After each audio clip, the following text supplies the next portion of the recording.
if the stupid camera will work. Of course, it never does. Hey, everybody. Tom Kaczynski here. Welcome to Coronavirus Central Unscripted. Glad to see you all. Hope you're all having a good night, good evening, all that good stuff. So, how is everyone today? I hope you're all well. You got that all worked out. The wife and I are just getting this all set up and ready to roll here. So, definitely some good stuff. Mm. All right. What's that? No, I'm gonna drink the water right now. So, anyway, welcome to the United States of America, right? Things are getting crazy pretty quick, sort of like I warned you. But welcome to the show. It's Monday evening, so I was just catching up on other things that were happening around the world. So I'm going to learn from you as much as you learn from me. I hope some of you had a chance to look at the show this afternoon or this morning. Maybe you did, maybe you didn't. But I made two predictions, and maybe I'm just getting slow, but I've been keeping up pretty well with things. And just want to share these two with you because I think it's sort of an interesting tell on some of the problems that are out there. And I want to share this one here. This is from, all right, I better grab it directly because if I don't, then I'll get some weird link that's annoying, and we don't want annoying, weird links. And I hope everyone's having a good evening tonight, as always, and I'll go through and say all the highs and all that stuff. But this piece is from Italy. It's Italy's losing grip in South with fear of looting and riots. And, you know, it's kind of an interesting problem. Italy doesn't have enough resources to take care of its own needs, but now it's got another problem. It's got the wealthy North wanting all the funds for doctors and take care of their needs, and the poor South is running out of food. What's going to happen? And you're going to see this problem in a lot of nations where they're forced to make choices. You might see it in Spain, where the federal government in Madrid doesn't take care of Barcelona first, and the Catalan separatists or the Basques up in the north near Bilbao or wherever will get very excitable. These sort of things will happen, or could happen in the United States. We have a terrible outbreak in New York. You know, Boston's going to have problems, D.C., Philadelphia, that whole corridor. Where can the feds be? Where can they put supplies? Is this going to be a problem? I don't know. But as this expands, gets bigger, and becomes a larger problem, that's going to be part of the story. Another part of the story I wanted to share with you, this is from St. Louis, but this is through the AP. And this is about a rent strike idea. And I've talked once or twice on this podcast, as you guys know, about the idea that something like that might happen. And people are demanding that they get the next 2 months to be rent-free, mortgage-free, and utility-free. And there's going to be a lot of pushback, and landlords are promising to sue people, get them evicted, and sent to jail. So here's where it gets tricky, right? If you're a landlord and you go out there and you try to do that to people, that might be your legal right. But once you've created a lynch mob, who do you think they're going to come after? Especially after those people are the people who were probably working, because the people in the lower sector jobs, like service sector, were stuck working while you were at home being safe, collecting rents and or doing whatever you do. In the old system, that might have worked. But after people have had 60 days to stew and they're a little bit stir crazy, what do you think happens when those people come out if they don't get their rent free? And conversely, what if they do? Well, what's that mean for all the landlords? Is the state going to bail every one of them out? What does that mean for the dollar? How do they work this out? And so you see that one of the things that's going to happen, because radical solutions are going to be needed to work through this crisis, radical solutions are going to start popping up much more quickly, starting with the obvious thing that people in local areas are going to work to do what they need to do in their areas to keep sick people away from them. This is the evolving portion of this. We are now in the crisis.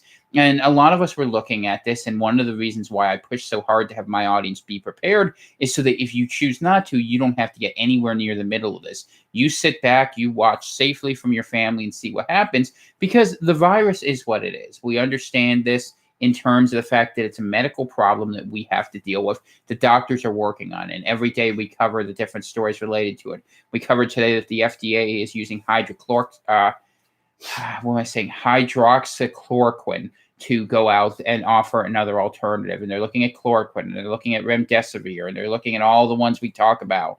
And they're maybe going to find some solutions, and I hope they do. But all those solutions, we were looking today on the show at India and their ability to put drugs together. Those solutions are 8 to 10 weeks away, when we're going to have a really weird next 2 months. So as we go into it, as we go into the crisis, as I'm going to call it, what's going to happen is the death rate is going to go up. The number of places that have problems is going to rise. Disruptions are going to become more pronounced, and we're going to see how well things hold together. And one of the problems is, in order for things to hold together, you need a high-trust society of people who can get along with one another. And the fact is, in America, we continue fighting back and forth over the political aspects of what's going out there, who wins, who loses, what people belong here, what people don't. And I'm not saying that those arguments have zero validity, but I'm saying ultimately, if you're not committed to fighting the virus, you don't beat the virus. And we're not committed to beating the virus. We're committed to using the virus to beat the people we don't like. And that's one of the things, whether it's people who were out. I shared a picture from, I believe it was Daytona Beach, where there were clearly hundreds of people out there on the beach just having a good time. And they don't take this seriously. And I get it. And you have things trending on Twitter like, go check out your hospital. Hospital's a hoax. Well, of course, the rest of the hospital is not going to be busy. You're only going to be in the OR. I mean, most hospitals are a lot of empty space that are used to store patients quietly and people who need to be there for extended periods of time. So it's not surprising that would be the case. But there's so many people that are dead set on not believing what's right in front of their very eyes. It's easier for them to believe that 150 countries have come together on a conspiracy than it is to believe that, there's more in the world than the election of Donald J. Trump. And I say that because there's a lot of people on the right behaving very badly. Although, to be fair, at the beginning of this, there were a lot of people on the left that were demonstrating how open-minded they were by hugging people likely to get them sick.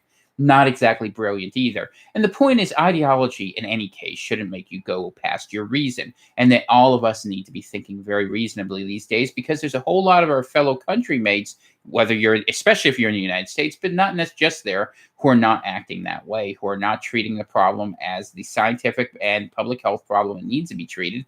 And ultimately, what we could do, and I remind you every week of this, is that we could just have a quarantine for 30 days and the problem goes away. But are we willing to do that? It doesn't seem like it. We're willing to do everything in sort of a duct tape backwards sort of way so that we don't actually end up accomplishing what our one goal needs to be.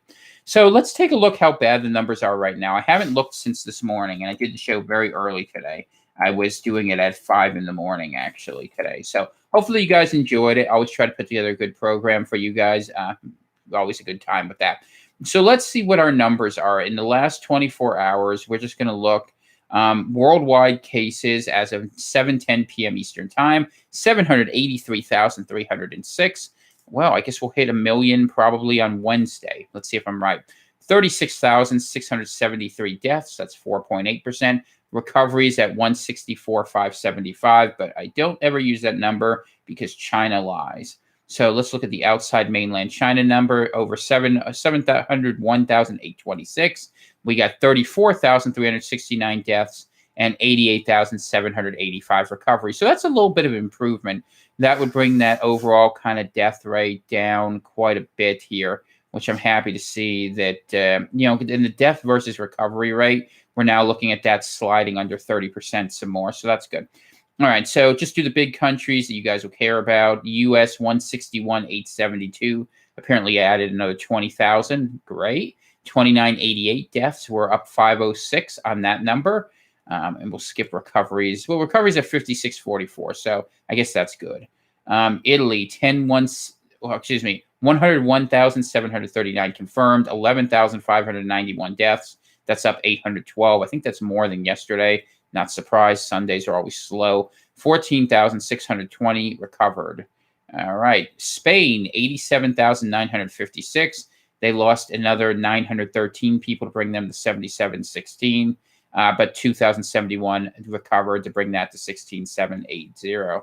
All right. Germany, 66,885 with 645 dead. France, 44,774. 3,024 dead. 418 is a pretty big pickup for them. Iran, 41,495 with 2,757 behind them. And the UK is at 22,331 with 1,417 deaths. So that's what's happening around the world. It doesn't look very good. But, one of the things that's happening is you flatten the curve, right, which is one of the things we always talk about. You still end up with deaths. You just end up with them slower and you end up more pieced out. And is that better? Yeah, it's better because less people die. But is it still difficult? Well, yeah, if you can't hold your country together during the course of the 6 to 8 weeks. And we see a lot of states putting out different advisories today. Some have said 4 weeks, 6 weeks, 8 weeks. I will tell you, because that's my job to know these things, that ultimately we're not going to be out of this until June at the very earliest, and I wouldn't bet on that soon. But I think anything less than that, they're just selling you a bill of goods, unless this burns so hot that it literally runs through us all. And at this point, they're taking enough actions. I've kind of done the math. If they get it to the point which they're trying to get it to, and which China got in Wuhan by taking much more aggressive measures, where this is only doubling per week, you're going to look at a peak 6 weeks from now. and then it's going to have sort of a long tapering off into the herd immunity sunset. So if we look at 6 weeks from now, we're kind of looking at the second week of May. But I think it may burn hotter than that in some places. If it does, if it continues to spread twice per week, then you're going to look at something in about 3 weeks. And that's just based on the math of how many people are infected in a given area. Once you start reaching a certain percentage, you can just do the math yourself. If you're at 2% and you multiply 2, 4, 8, 16, and once you hit about 32, then you're kind of at the peak because you'll hit 32 and then go back on the other side down. So when you get to that 2/3 period, you're right in the center of it. Can I turn that a little bit? What? Are you blinded by that? Yeah. Okay. So doing a little test. Is that better? That's good. Okay. So I'm just going to give you some quick United States numbers here for the worst cases. All the states over 2,000. We'll just do cases and deaths, morbid as that is. New York, 66,497, 1,218 deaths. New Jersey, 16,636, 198 deaths. Michigan, 64,98, 184 deaths. And Michigan's really moving up quick, man. California, 63,58, 132 deaths. Massachusetts, 57,52, 56 deaths. Florida, 57,04, 71 deaths. Washington, 48,96, 195 deaths. They're starting to pick back up again in Washington. They kind of had it slowed down a little bit, and now it's moving again. Illinois must have just jumped them, 5,056, 72 deaths. Louisiana is 4,025, 185 deaths. Pennsylvania, 4,087, 48 deaths. Georgia, 3,028, 100 deaths. Texas, 2,906, 41 deaths. And Connecticut's at 2,571, 36 deaths. Colorado, 2,307 with 47 deaths. And then, there are other states that have a lot of people. All the states between 2,000 and 1,000 are Ohio, Tennessee, Indiana, Maryland, North Carolina, Wisconsin, Arizona, Missouri, Virginia, and Nevada.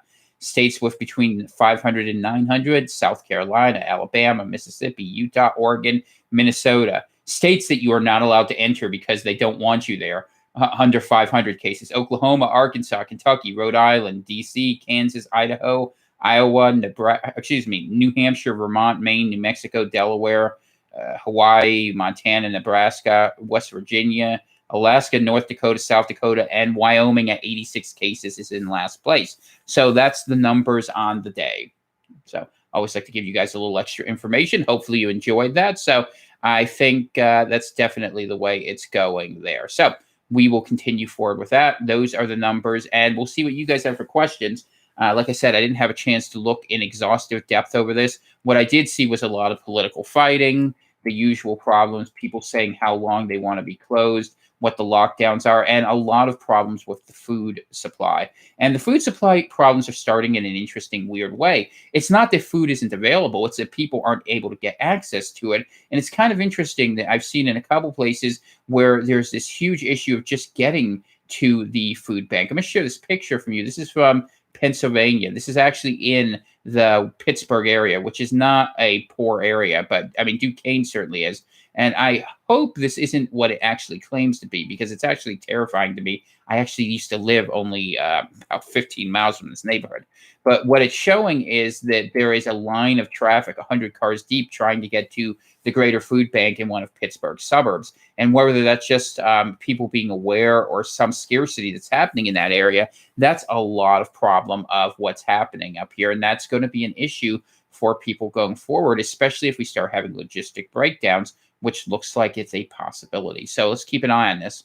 So I'm going to go get to your guys' questions. It'll probably only be an hour-long show today just because I have a horrible headache. So I'm fighting through that. So we'll see if that goes. Will it help quick? It has to help real quick. Yeah, I'll figure it out. Okay. So McSparron Scott's Iris says, hopes you all are well this weekend. Good vibes sent to all. Good to see you, McSparron. Always a pleasure.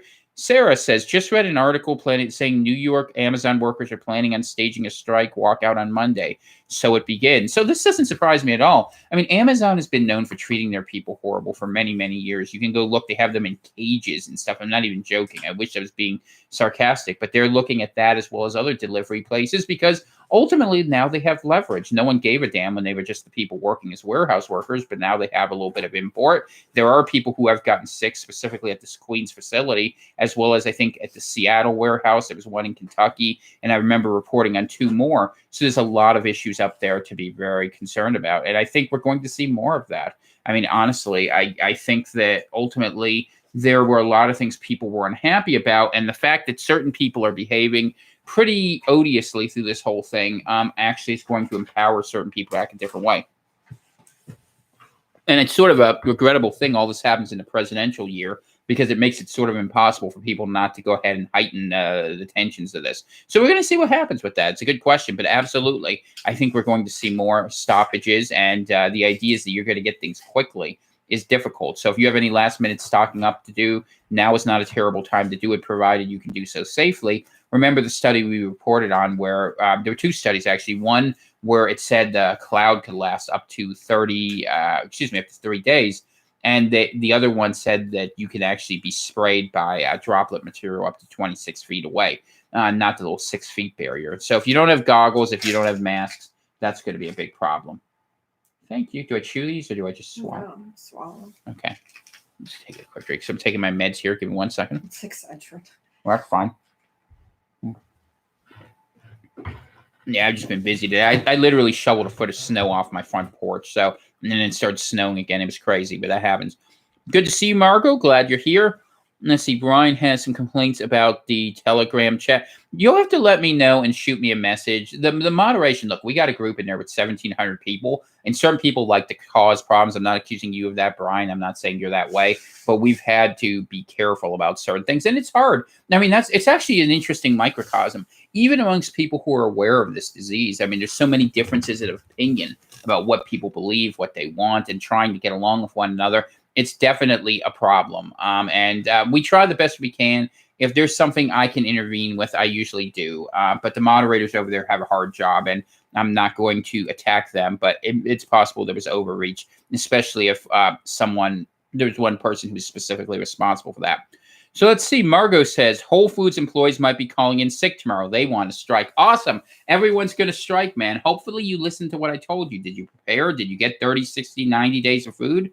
And then you can sit back and watch the strike. So while they're going nuts, you get popcorn and you watch what happens. But ultimately, it's an interesting situation. Will the government come in to require people to go work at a private industry? That's never been done before. Will Jeff Bezos blink and offer them more money? Doubtful. That's not really his style of doing things. Will the state get involved, or will they try to hire scabs? And would scabs even go on the strike scene? I don't know. It's really fascinating to watch this, how it plays out in real time, that people are beginning to utilize their power in a time when society, I mean, people spend a lot of time in society following rules, right? And now we're dealing with a situation where the rules are breaking down. And so people have had some time to sit back and think, and a combination of thought and desperation. The thought of saying things don't have to be the way they were, and the desperation that comes from not being certain about health, food, safety, rent, shelter. All those insecurities create a toxic blend that we're really dealing with. And a lot of it goes to an absence of leadership. I hate to say it, but at the federal level, we don't have leadership. We have squabbling factions working with one another who say they're accomplishing things and obviously are really struggling. And unfortunately, there's not a united front. There's not something to calm the people. The effort to calm the market panicked the people because the people rightly understood that the government was going to prioritize basically the wealthy and the well-heeled in society over them. And look, I'm not a class warfare guy, but the reality is the government put it put basically 2/3 of every dollar into the bank, making money for itself.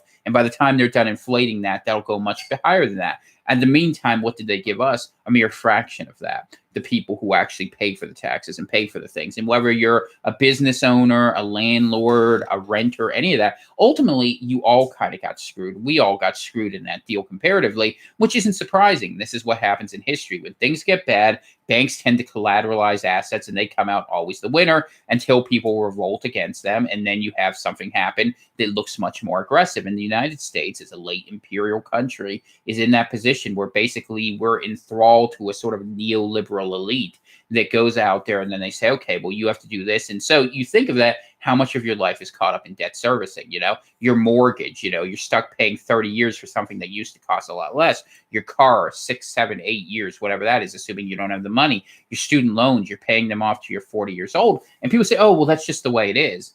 And especially a lot of older people say that, but that's not the way it was when they grew up. It was actually the opposite of that, where you could do these things very affordably. I mean, go watch an old game show. You could get a car for $1,000. And obviously they didn't make as much back then. But conversely, things didn't cost nearly as much. Inflation has far outpaced this for a very long time. And so that's one of the problems that we're going to see as this goes forward. And the response the federal government has had, which is to throw more money at it, it's not going to make the problem better. What it's going to do is make money worth less. So goods are going to cost more. So even if they're giving checks to people, the actual purchasing value of the money will probably decrease throughout this, due to both scarcity as the first level function, but also the loss of the value of the dollar in a lot of ways that I'm predicting will begin happening. Now, people are flying from stocks to the dollar, but eventually, as this stays down longer and longer, that may not prove sustainable. We'll see. Maybe they get to it fast. And I don't want to, look, I'm not an optimistic guy about how things are going to go. You guys listen to my show, you probably know that about me. I think we had some major problems coming into this, and I don't blame COVID. I don't blame Trump. I don't blame Pelosi. I don't blame Schumer. I don't blame every one of those people for the problems that are happening, despite their many failures. What I blame is there was a system of mistrust, a culture war ongoing, factions that are caught up in zero-sum games, and the inability of people to get beyond that because we can't even agree on basic science. And the science here is pretty simple, but I know people don't believe it. I know people say that about climate change and all that. I'm a skeptic there for reasons that are different, but in this case, it's very simple because you can really see it. Look at any story from Italy. I post a ton of them. That's why I put some of them out that way, and that people can understand and move forward, but we're not doing that. So there's going to be consequences. And what does it mean? I don't know, but I know this is what the short term looks like. Things are going to get bad quick in a couple big cities. New York will be one of them. I suspect San Francisco will be. Not optimistic about Chicago. I think Detroit's going to have a problem. We're already looking at Atlanta. That's going to be an issue. We knew New Orleans was going to be an issue. Los Angeles will be, and Seattle will be. I think Boston will be too. Those are most of the cities. Let's see if there's any major city areas I missed that would be in this. So there's a ton in Florida. So South Florida, where all the nursing homes are. That's going to be a huge issue here. New Jersey, that's not surprising. Think of that as New York. And then Pennsylvania's next. That's probably Philadelphia that's going to have more issues. Although apparently Pittsburgh's had a couple, but that's going to be more in Philadelphia. That whole East Coast corridor is going to have all those issues. So the government's going to try to help those people first. They're going to scatter if they don't put in a quarantine. Then rural folks are going to have to take them in, and they're going to start getting sick. And this is going, and look, it's not, I'm not blaming anyone, but if you're going to get to 70% immunity, which is what's going to happen with our sort of half-assed social distancing measures, what you're going to do is you're going to get the people with the least resources probably sick more in the middle to the end of this, and how that plays out when the government doesn't have resources to help people in rural areas or in the big square states in the middle because they got all their resources embedded in New York and Los Angeles. I think it's something people will notice, and I think that there will be some resentments and some anger about that, and that depending on how people go through this, if people have markedly different experiences and yet they see social policies so devoted to fit one area and not another area, one of the things about the American model is we're obsessed with fairness. And so that's why I said at the beginning that what you had to do was you have to give money to everybody and then just let things go on as best you can if you want to try to hold this together. Because when you start trying to pick winners and losers, all you are doing is increasing the sort of social war function that happens that leads to civil unrest. And that's absent anything getting worse than just people dying and the medical system struggling. If you start having serious food disruptions and serious breakdowns of borders and political posturing, like we saw from Governor Cuomo saying that if Trump quarantines New York, it'll be civil war. I mean, that's not helpful, and the problem is there's a lot of people on both sides that are actually okay with that. I mean, even today, I had the example of interacting with someone who said to me, and I'm not endorsing this in any way, but his own words, he said he would rather see 20 million illegal immigrants sent into crematoria than he would see one American be deprived of an ICU bed.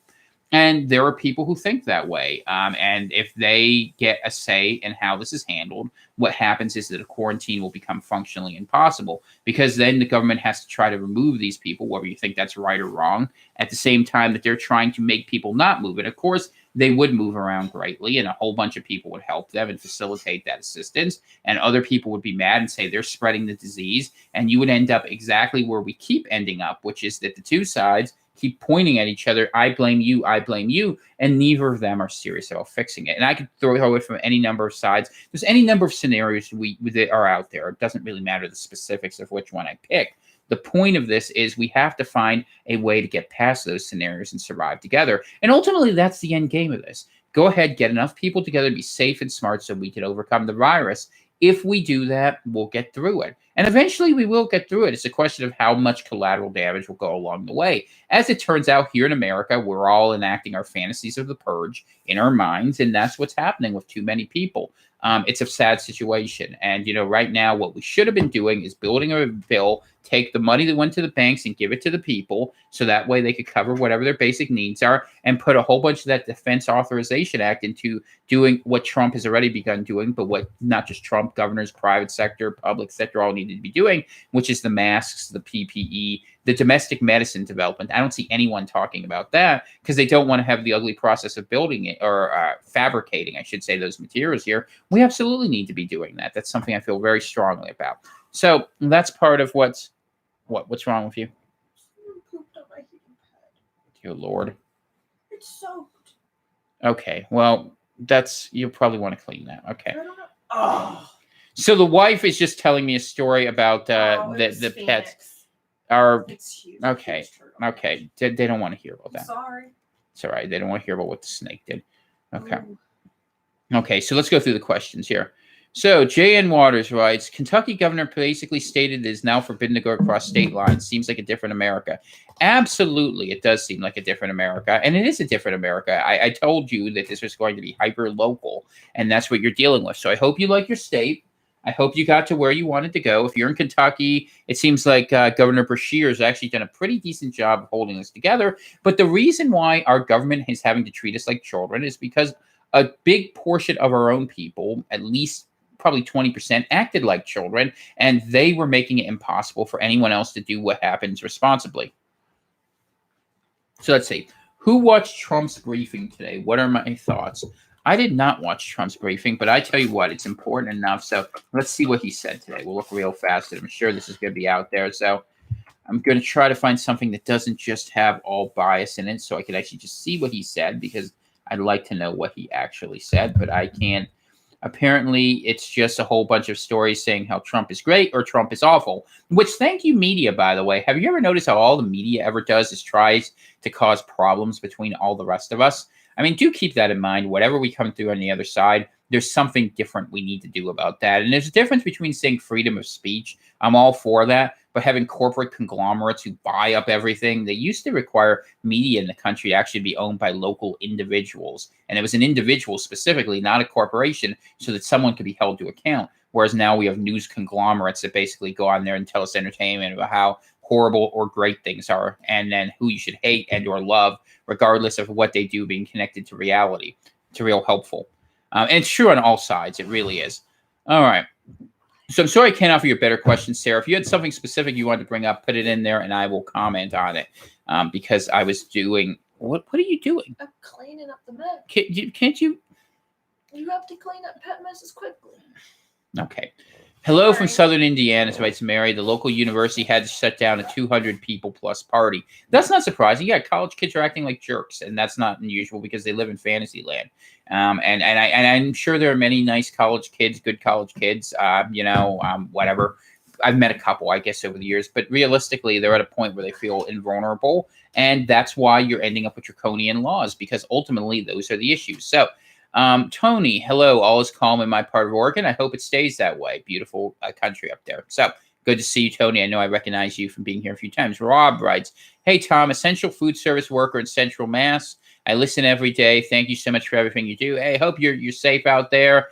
Let's see. If you're in Central Mass, where's that put you? Maybe like Worcester, something like that. Probably a little bit further west than that, right? In any case, glad to hear it. I hope all is well down there. I know you guys are getting hit pretty hard. And thank you for going out there and doing your work. I know that's got to be thankless. So much appreciation from me and all of us, really. I mean, I do appreciate that people are being asked to make sacrifices. Some who have to and never thought they would. Some who shouldn't be and who are being exploited. And we should be on top of all that. Margot, good to hear you. Good to see you here, rather. I found out that Italy had a tuberculosis outbreak prior to the COVID-19 outbreak. Wouldn't surprise me if Italy had that. Italy took a lot of the, what's the word you should use? Migrants that came up from sub-Saharan Africa. that came up through the diasporas, through Turkey and whatnot. And I suspect a lot of it came out of there. That's pretty common up there. So definitely a problem. So I realize they're telling everyone not to hoard goods. History shows differently. Anyone buying and saving goods for other family members, they don't have a clue. So hoarding is an interesting term, right? Hoarding is what the government does with supplies when they put an order in and say you can't buy any. So are they complaining about this? Yeah, they're complaining, do as I do, not as I say, just like they do with the masks thing, which is utterly ridiculous since you can actually look at it. The single best predictor of the countries that did well were those where people regularly wore masks. But to this moment, you still have people like the WHO director Tedros saying, oh, yeah, you don't need to do that. It's crazy. So anyway, it's weird doing this because I see myself in here. I had one person lovingly in our chat refer to me as a hobo, a bald hobo who I have to listen to because he's been right too often. Bald and it's bum. kind of a bald bum. A bald bum, which is kind of funny because, I used to get dressed up. People always ask. So I used to get dressed up. I had a shirt, tie. I did all that. I was a respectable figure. 10 people listened to me. And thank you for sticking with me, by the way. But now I go around dressing like I really do dress. Like at this point, I dress like a Mainer, I look like I just came out of a plaid store, which is what you do if you're up here for whatever reason, This is this is a Marmo. This isn't the Carhartt. Usually you'd wear Carhartt. But that's just one of those things. But I'm trying to keep in front of it for you. It's hard, though, because there's a lot of things happening. And I can't tell you everything that's going on because I just don't know. I mean, it's just too many variables and I can't figure it out. But in terms of buying and saving goods for other family members, a lot of us have done that. Dana and I certainly did that. And, it's a kind action for those who are able to make that share. Ultimately, you have to take care of yourself first, of course. So Miss Jellybelly writes, hey, Tom, thanks for your podcast, listening from Australia down here. So glad to see you, and thank you for listening in. Appreciate that. I hope all is well down under.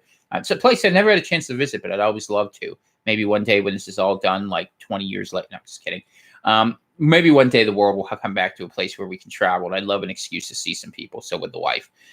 Michael writes, in California, apparently they can't evict you for 90 days, but after 90 days, you can be evicted from your rent-controlled apartment. That is one of the things I've been watching very closely, because if you're just going to tell people, I mean, think of it from the perspective of the renter. Someone just lost their job. And the state says, okay, you don't have to pay your rent for 90 days. But let's say they ran a boutique or an e-business or something that catered to a high-end crowd in California. So 60 days later, they still don't have their job back because no one's buying anything, because no one has any money. And ultimately, then the landlord goes to the courts and says, okay, I'm going to take your property now. You owe me money.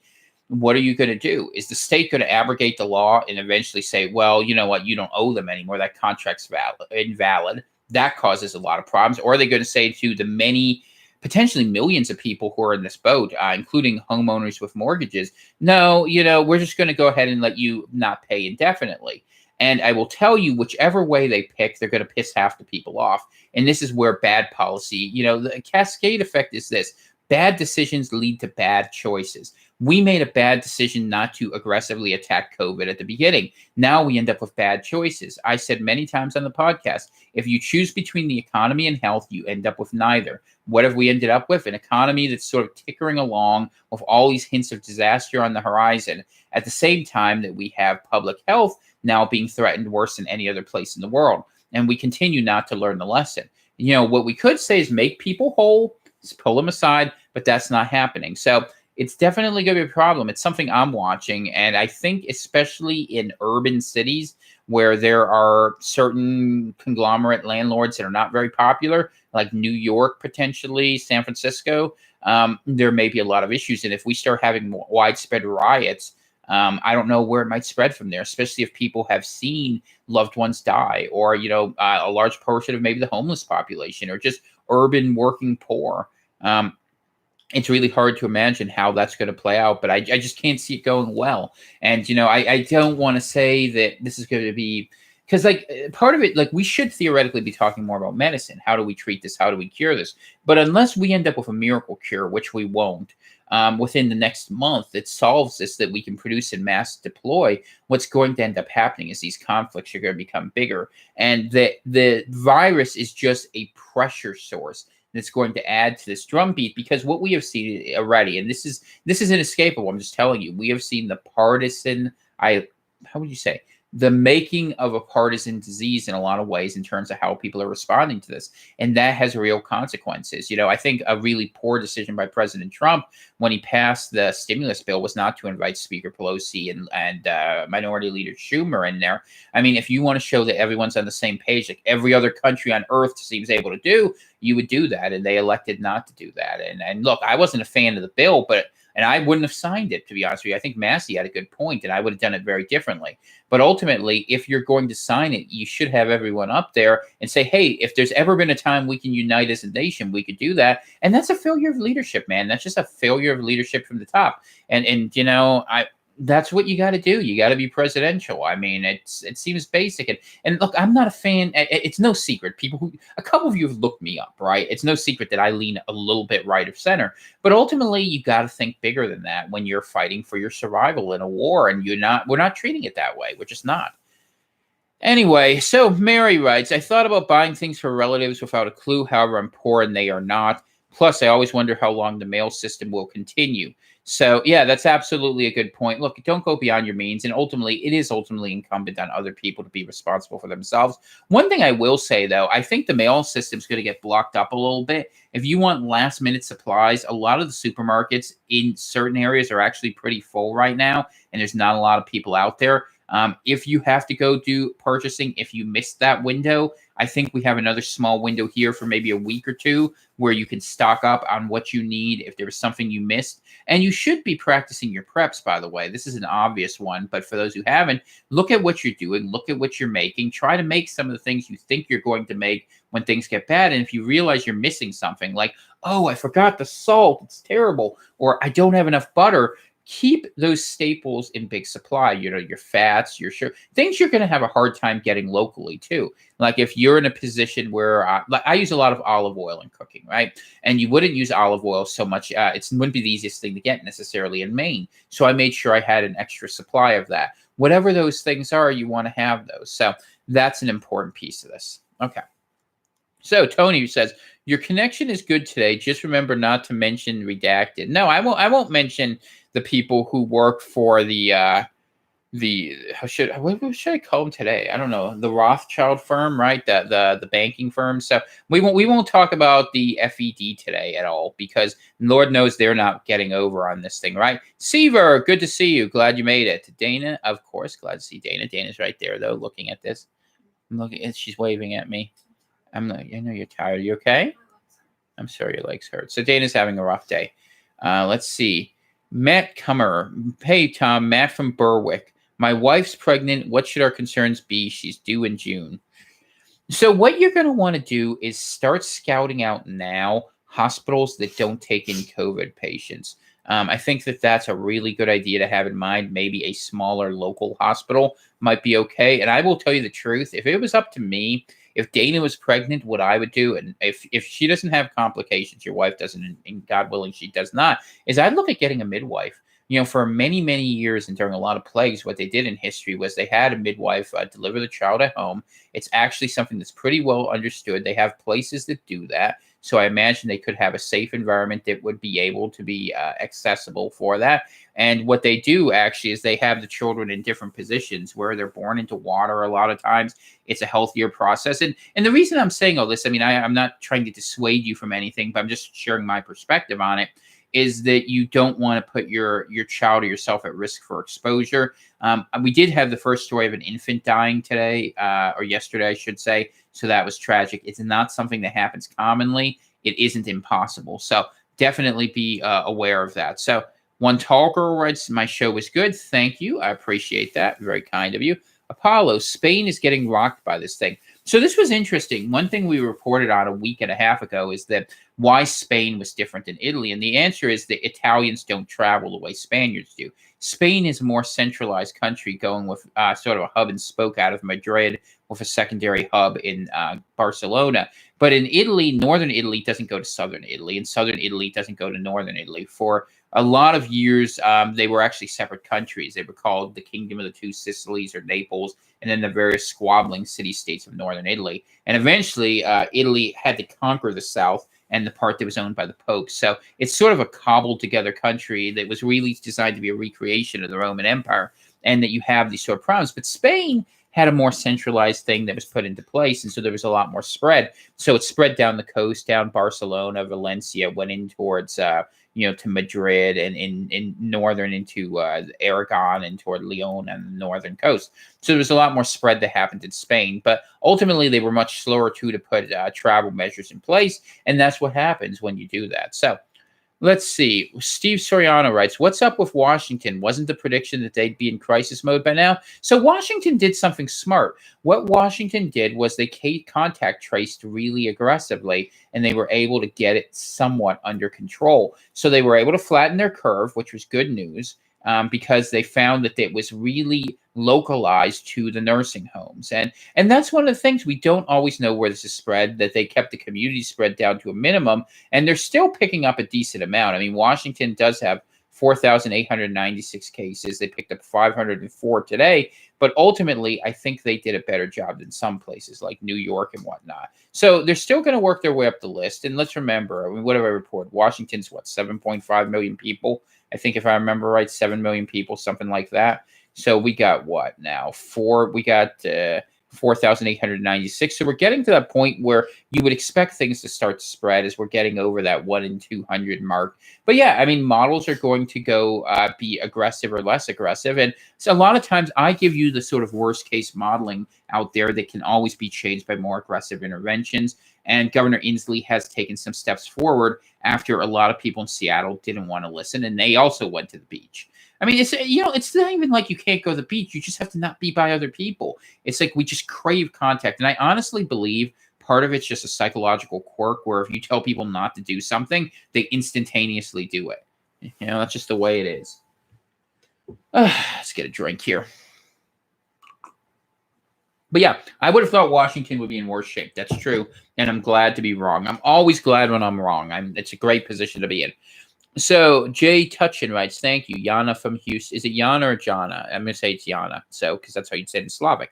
But anyways, thank you, Yana. I appreciate that. Virginia is now in lockdown until June, so that's going to be an interesting state to watch too. Because I will tell you something: if Virginia starts putting more restrictions on gun rights, which was an issue before this started, and Governor Northam begins using this opportunity to go ahead and bring those issues, don't be surprised if you don't see a revolt going the other way from right against left, because that almost happened already in Virginia.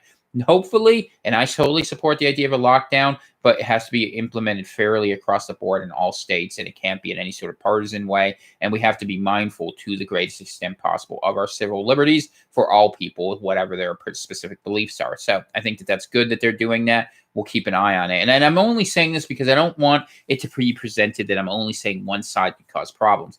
Any side can cause problems, including sides we're not even talking about. So let's see. Okay, so Michael writes, "Dallas authorities are saying the right things, but people are not serious. No sanitizer at checkout lines. I politely asked clerk to use a squirt of mine, but he was insulted and refused." Well, look, I mean, ultimately that happens. I had the experience actually about 3 weeks ago in my small town. I went out with a mask on, and they're like, "You don't think this coronavirus thing's going to happen?" And I'll tell you the truth. I lied.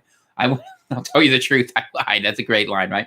So I went out there and I said, no, my wife is sick. She has a chronic health condition. I don't want to risk getting her sick. And that's true enough. I didn't lie altogether, but ultimately I had to kind of do that because that was what I needed to do to get the supplies I needed to interact with people. And ultimately people weren't ready for it. I wish if people would have listened to me, if I was the governor of Maine, I would have shut our border from the rest of the U.S. literally a month ago, and we would be fine up here. We would have been very smart about it, but people would have thought I was a crazy loon, and that's what people think sometimes. But ultimately, there's a lot of history of plagues and pandemics, and it's really simple. You shut out what you don't want to get in there, and you don't take chances because there's a big penalty for being last.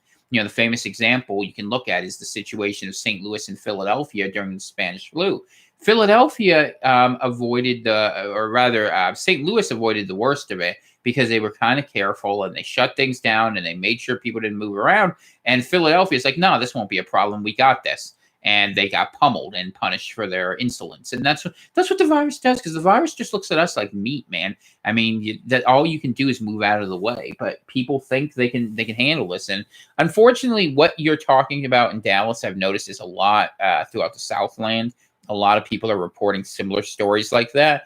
And I think part of that's the politicization of the disease. A lot of Republicans, including your lieutenant governor down there, are not taking this as seriously as they should. And unfortunately, a lot of Texans are ultimately going to get sick.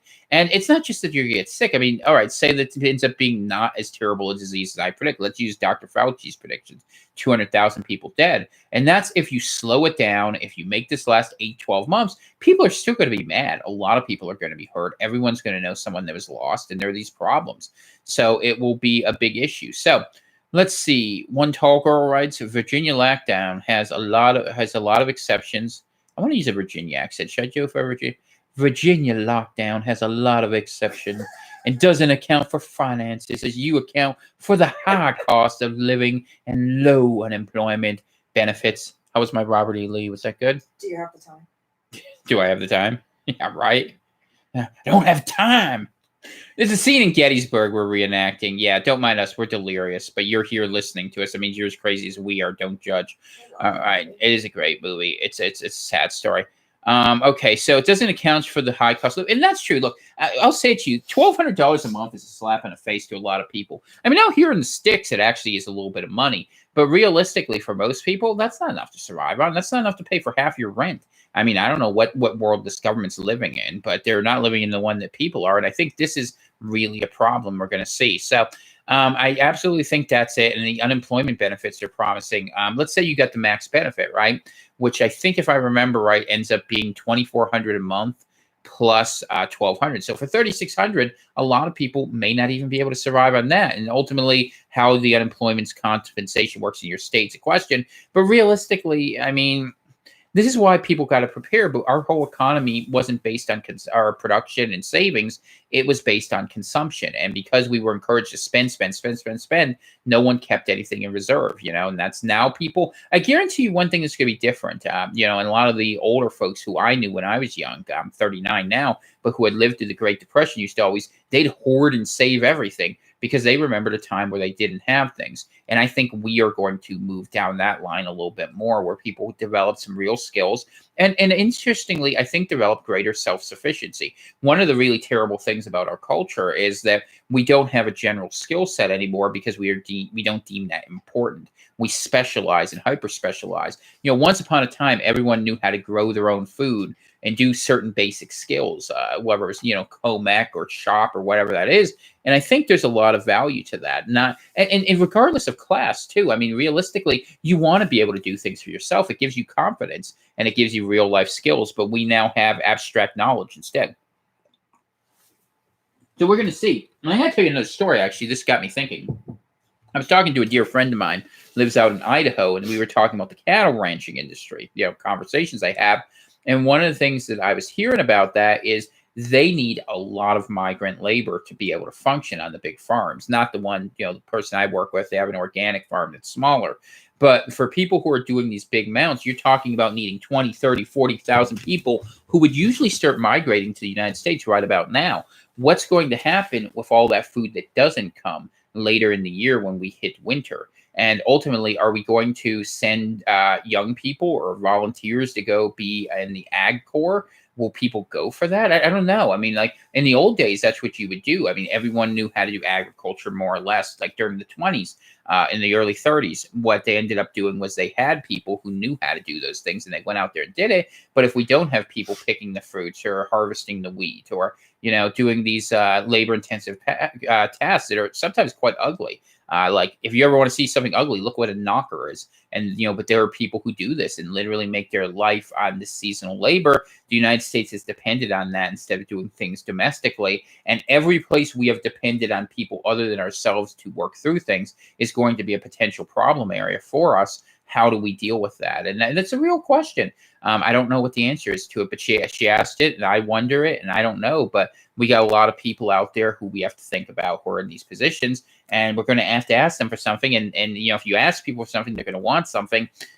There's problems with that too, because the politics are all caught up in that. And I don't know the answer to the questions. I really don't. I'm just asking the questions because I know they're going to come up.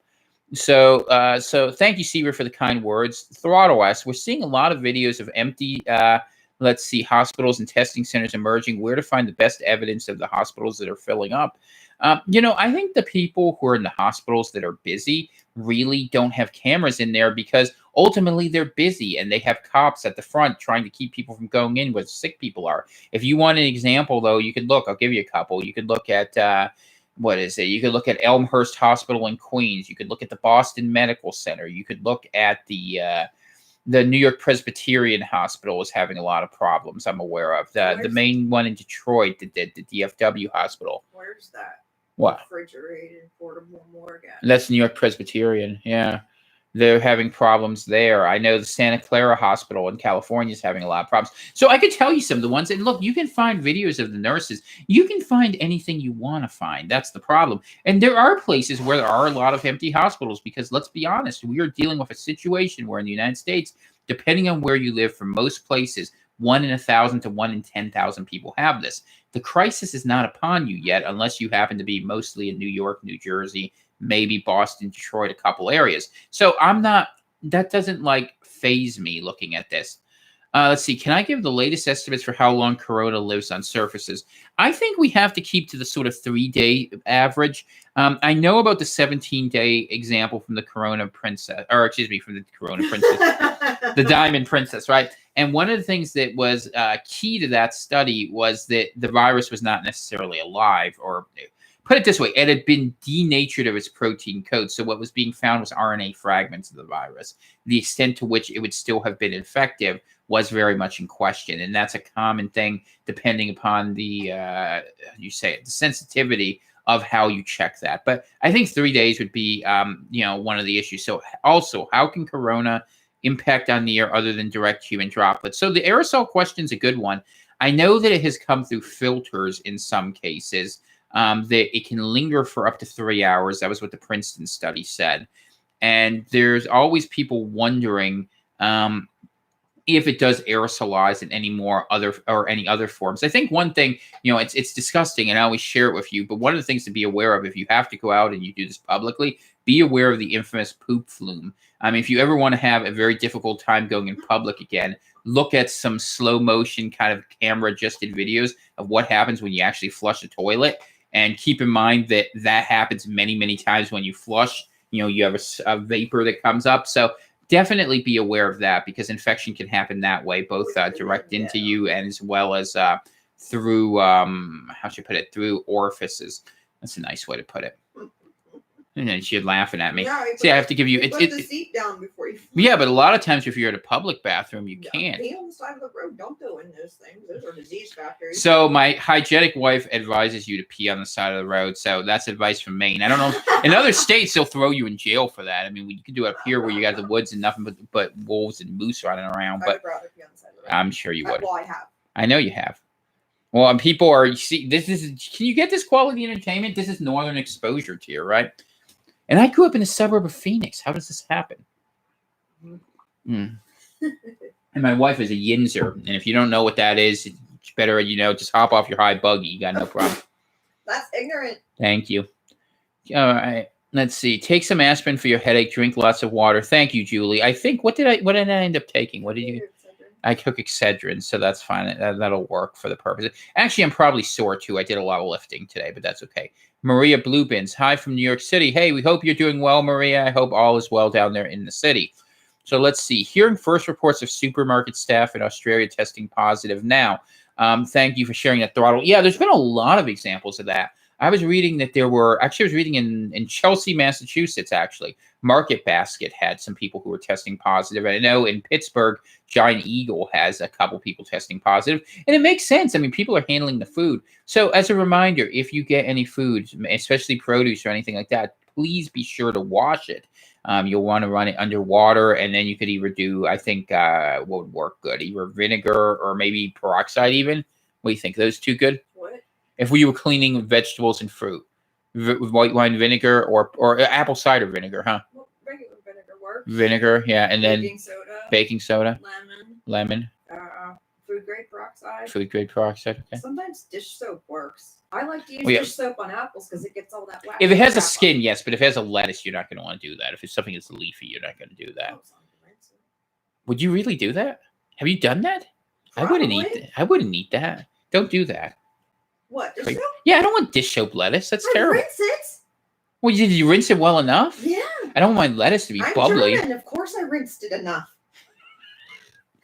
The wife tells you the stories. Look at the comments you get. This is real stories. I didn't even know this. I learned something different about what's happening in my own house.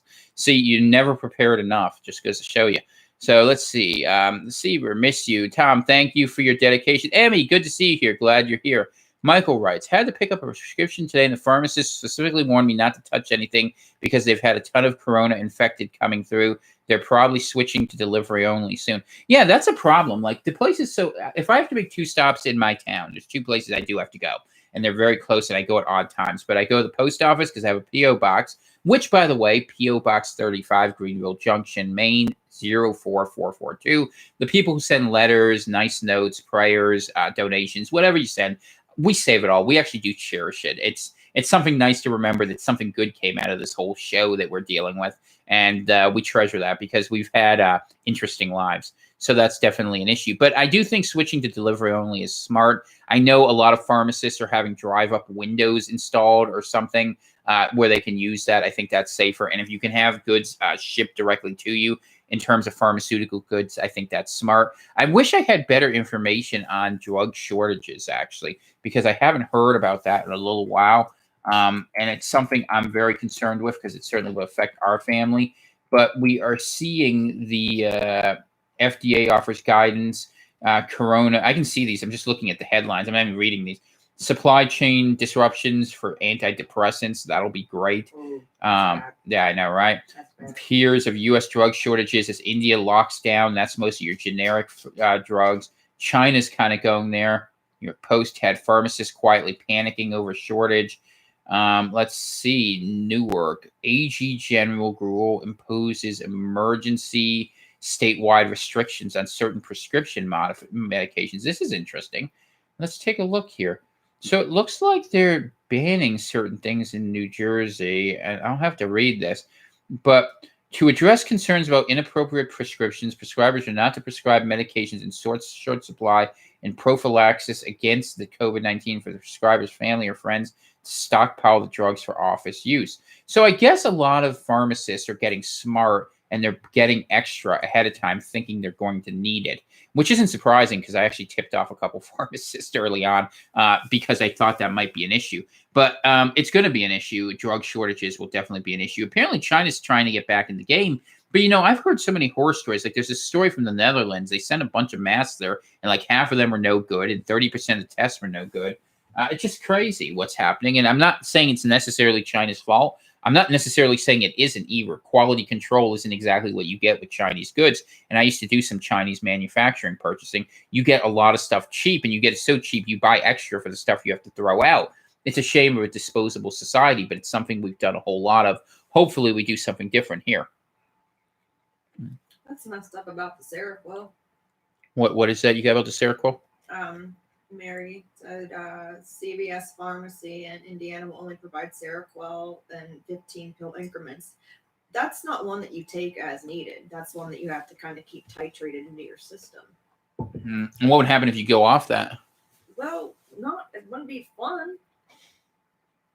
But yeah. that's a mood. That's a mood stabilizer for bipolar. Yeah, I mean, and so I guess we should say this: if you are someone who can begin weaning down from medications, I would highly recommend you consider doing so. I understand that's a medical decision you have to make in consultation with your doctor. I also understand there are medications that take 6 months, sometimes a year to go off of. And if you can begin weaning down in anticipation of problems you're going to have, looking for naturopathic substitutes, or just trying to get off of them, I would highly recommend it in fear that you will not have access to it later. And that if you are at risk of having an adverse reaction from withdrawal, you need to begin planning for that now. It's absolutely a critical threat. So I definitely would say that. So Mario writes, any thoughts on why Disney World employees in Orlando in general have not seen a major number of cases? We are packing them in on buses in the park right up to the last minute on the 16th. Well, Florida's testing has been pretty abysmal. That's one reason. I mean, DeSantis has struggled down there. They're starting to get more information on that, but I really can't say other than that there is a delay in this. And I would imagine, just like we saw with Mardi Gras in New Orleans and other events that have happened in other places. In fact, they had a big St. Patrick's Day parade just before they shut down too, is that you create an opportunity for this to spread very widely. Children obviously are more vectors of spreading it than they are people who tend to suffer. But I think it's something we have to keep an eye on. I would note that Florida was gaining in the numbers, although they're very much behind with their testing. And I've heard a lot of stories from Florida in specific of people who were pretty sure they might have had this. They were refused access to a test because they had very stringent standards for what they were looking at. And I don't know what that means for the case severity down there in Florida. I mean, it's so early. And one of the questions I get asked a lot is what's happening with this? Why is it so high or so low? Are there more people who were being infected and fewer deaths? We really don't know because it's just kind of hard to read what this disease is. The number of people who are asymptomatic carriers who had this and think, I hear so many people say, oh, yeah, I had that in January. I had that in February. Well, you don't really know if you did or you didn't, and that's the problem. It's possible some people did. It's possible some people had an alternate strain of this, and that's different. We really don't know, and that's why I always make cautious assumptions because what we do know is we're seeing big numbers. In New York, we got this big number here. You got a death rate at 1.83, and you got 2,000 people also in critical. That might go up to about 5%. The hospital system hasn't collapsed yet. We'll see, but they've only got 4,204 recovered as well. So really got to keep a close eye on what's happening there as the tell. I mean, and we've seen in Italy, they've got a huge number there, and it's going to take a while for some of these cases to resolve. So I don't know, but it's a good question. We'll keep an eye on it. Let's see here. Do I think San Diego will be a huge issue like LA, Sarah writes? I think San Diego will be a little better off. I think one of the issues you have, though, is if you get a cross-border thing coming back and forth from Tijuana, from people who were there beforehand, and you also have in the military community, it's important to note that there were people who had this very early at Miramar Air Base. I think that may have offered the potential for some spread, or rather Marine Corps Air Base. I've been corrected on that before. So, hoo-ah, right? And we're going to see that. So I think that's one of the concerns. But I think San Diego might be a little better off than LA. I haven't been to San Diego in a long time. I remember it being more diffuse. But I imagine, what's the name of that town? San Isidro, the sort of areas where there's a little bit less money, and Carlsbad, actually. Oceanside, those areas, you might see more of an outbreak than, say, somewhere like La Jolla. So definitely a place to keep an eye on. California in general, I think, is going to get hit. But the one thing that helps in West Coast cities as opposed to East Coast cities is West Coast cities are driving cities by and large, and San Diego very much is. If I remember right, much less use of mass transit there than there is in Orange County or, the Bay Area or LA for that matter, although LA is not as bad. And the cities that are having the biggest problems are the big ones with big urban centers where there's a lot of sharing, like your New York, Philadelphia, I think eventually Baltimore, DC, Boston, definitely. You're going to see that. So, and Julie gets this right. The East Coast is tough. I'm in southern Jersey, close to Delaware. We own a liquor store across the Delaware Memorial Bridge and now have 2 letters just to drive. So, yeah, you probably need to get one to go through Pennsylvania, right? I would imagine that that's the case. Because if I remember, is that near the Franklin Bridge? It's been a long time since I've been there. I went to school in Philadelphia, so I should remember this. But I think you go across to, what is that, Camden, if I remember right? So Slamurai writes, sup, my Koofers, good to see you. Yeah. Corona Chan is alive and well, as we all know. So let's see. What Eric asked, what did the snake do?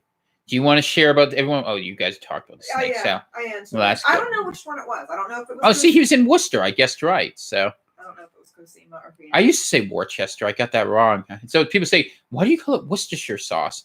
I'm like, English. King Kush, good to see you. Glad you're here. So how do I make my own safe hand sanitizer, Reg HB 2014? Well, there's a lot of videos on YouTube about that, but I think most hand sanitizer just ends up being mostly rubbing alcohol. But we'll look for a simple thing. It's a good question. So let's look for homemade hand sanitizer. You can use aloe. You could use aloe. That's true, but that would be harder to do that. Let's see. Don't be using this on children because they're sensitive, but let's see what they got here. All right. What ingredients do you need? isopropyl or rubbing alcohol, 99% alcohol volume, aloe vera gel, and then essential oils such as tea tree oil or lavender oil.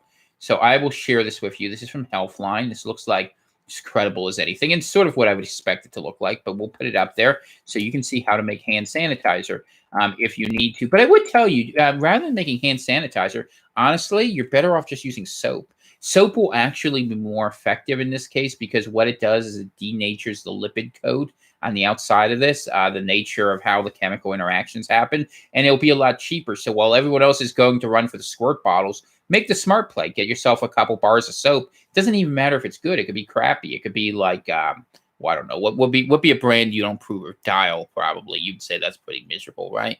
Yeah. All right, or like something like that. So Or ivory. Ivory, whatever you Dial get, it. it's all there. What any of those will work because ultimately it's a chemical reaction, and you're taking away the ability of this to work. So that's absolutely a good way to go about this. Let's see. Sarah says, "Do you think, or I should say, King Kush says, Jubilee. Man, I wanted that Jubilee, and I tell you what, if they can't figure this out, maybe we'll put a little something together. I'll find the craziest lefty out there who will actually talk to me, and maybe we'll try to put something out there for the people." Who knows? Maybe you guys would like it. I can do crazy things, but I swear I'm not getting rid of the beard. Yang gang. I'm keeping it. Huh? Yang gang. Yang gang. That's right. I'm going to get something that says math, you know? What do my mind will say history, you know? Have a little guillotine. No, I'm just kidding. That's terrible. So let's see. What shirt do I get to have? What shirt do you have all those cute dresses. You can wear the dresses. Do you think the cruise industry is done after all this? There are still ships out at sea with a ton of sick people, and nobody will let them port. If people were smart, the cruise industry would not work. Unfortunately, cruise industry is like luxury for people who don't have luxury, you know? It's like, you guys ever remember that movie Total Recall, the original one with Schwarzenegger, where people who didn't have the money to go to Mars went on like a virtual trip? Cruise ships are like trips for people who don't really travel to places, but they want to go ahead and see different things, but basically have the comforts of being in their place. And there's a certain segment of the population of a certain age that just likes to perpetually cruise, who go around. And if you've met any of these people, they're mad that they're not on their cruise ships now. So I will say to you, I think the cruise ship industry will be perfectly fine in the long term. That's a very accurate description. Going on a cruise, you nailed it. Yeah, I know, right? That's it. I wouldn't go on a cruise with more than like just me and the wife. Maybe, you know, maybe one day we'll have a cruise where we can go to Newfoundland together. That's about the extent to which I'll go puffin watching. But no, I think the cruise industry will come back. And for people who are worried about this, I will say, when this is all done, if it's all done, if the world doesn't burn itself up in the meantime, which it very well may, but if it doesn't, you'll be able to get really cheap fares to do a lot of different things to go out there. And I think people will be very cautious about traveling in the future. I mean, I know one thing, I'm going to be driving, or if I have to go somewhere, if I can't drive and it's far away, I might take a train. I mean, because if you got your own car and you kept to yourself and you really, reclusive about it, bring in, I guess they have, probably, I think they have plugs on there. So if it could hold a 220, thing, you bring a little cooler bag, you bring enough food, you can get across the country in 2 or 3 days. It's not a terrible plan if you have to travel. You got to be ready for the Friday show. Dana's in Friday show mode. I'm going to have a surprise for you on the Friday show, by the way. We were in the basement looking for some supplies, and I make no promises. No, don't give him any hints. That was a great song. Yeah, it was. Didn't he? Soul Asylum. He died, didn't he? I don't know. Oh, no, that wasn't that guy. That was the once I was. Anyways, yeah, you don't want me singing. So let's see. James, my brother James is here. Good to see you. And he's talking about his armory. That's nice. I'm always glad to see that. Good to see you, Deprogram. Glad to see that. Let's see. What large purchases will I need over 2 years? Mary asked. And by the way, I've gotten in the flow of this, so we're going to go a little later. So I will get to all your questions. I always get to all your questions. So let's see. What large purchases will I need over the next 2 years, such as furnace filters and replacement parts for a CPAP machine? Steel, concrete. What will be the last manufacturing to restart in the global economy? Well, I think what you will find, that's a great question. Where you will have problems is in, and this is my guess, because I haven't been asked this before, but I'm just thinking aloud. I would think areas that are labor dependent will have a harder time. Like a lot of electronics or mass production don't require a lot of people. It's machine driven. But something like agriculture, like getting berries may be difficult in the future. I think stuff like that. So whatever you need that requires a lot of handheld work, like I know transistors, for instance, are something you might be concerned about, or like not transistors, transformers. They're more than meets the eye. Uh, I was primed for that joke. I couldn't skip it. Ultimately, Oh, another one. Crying for that joke. I see what you did. That's terrible. thank you. It was an optimal situation. Uh, Okay, so puns aside, what I was going to say is that transformers are actually a key part of the electrical grid, and basically they're only made in China. So if things start getting dicey and we start having electrical problems, which I'm not projecting, but the grid was always a sort of a problem, something to keep an eye on. So I think that things like that, they have very specialized parts, will be difficult. I think that a lot of things that are made in Europe are going to be slow getting back through. I think they're going to get hit really hard. And I do think that in terms of replacement, if you have critical items that are you're counting on to be your single thing, like I had the problem, we had a space heater that was our backup heating plan was that we have a propane heater here in this room, which you can't see, it's right here. You can hear it. That I had to buy another one because the one I had that was portable stopped working.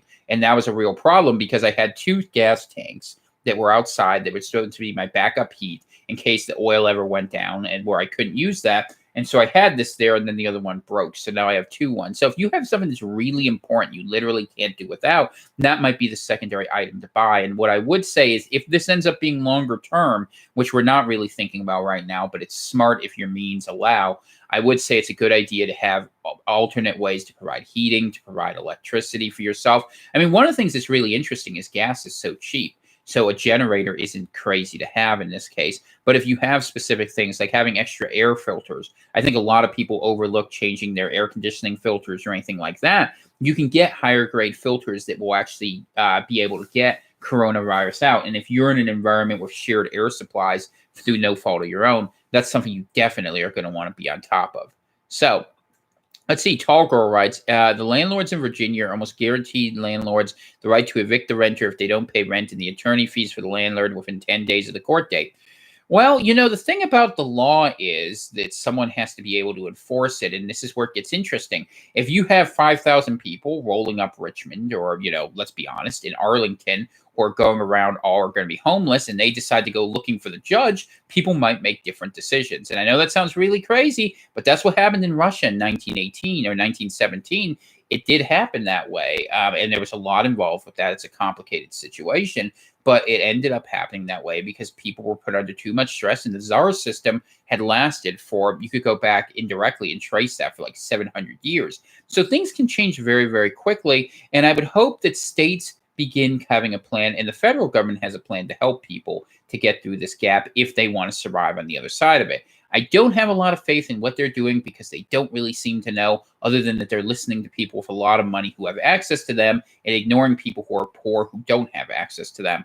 And I would say that's as true of the left of the right, to be honest with you. I mean, I think the left has better rhetoric on this, and Lord knows Trump is making it a little bit easy in some ways, but fundamentally, neither of them are addressing the major problem. I'm a bit surprised and somewhat disappointed there wasn't more push from the Democrats to get more people or more money directly in the hands of the people instead of all the sort of little goodies that were put into the major bill. Maybe they'll figure there'll be additional bills with more money later and that people weren't going to think now. And I know that's how they think on DC because, it's a den of sociopaths. It really is. And some of them are good people that are ethical and just, trying to accomplish things, but it's a big problem. And the landlord question is going to be very different. And it's going to be hard, too, because what will happen is in some states, like in New York or California, they'll probably let people more inclined to get away with it. But in other states, they won't. And the inequity of that we have this federal system is going to make people think, well, my state is broken.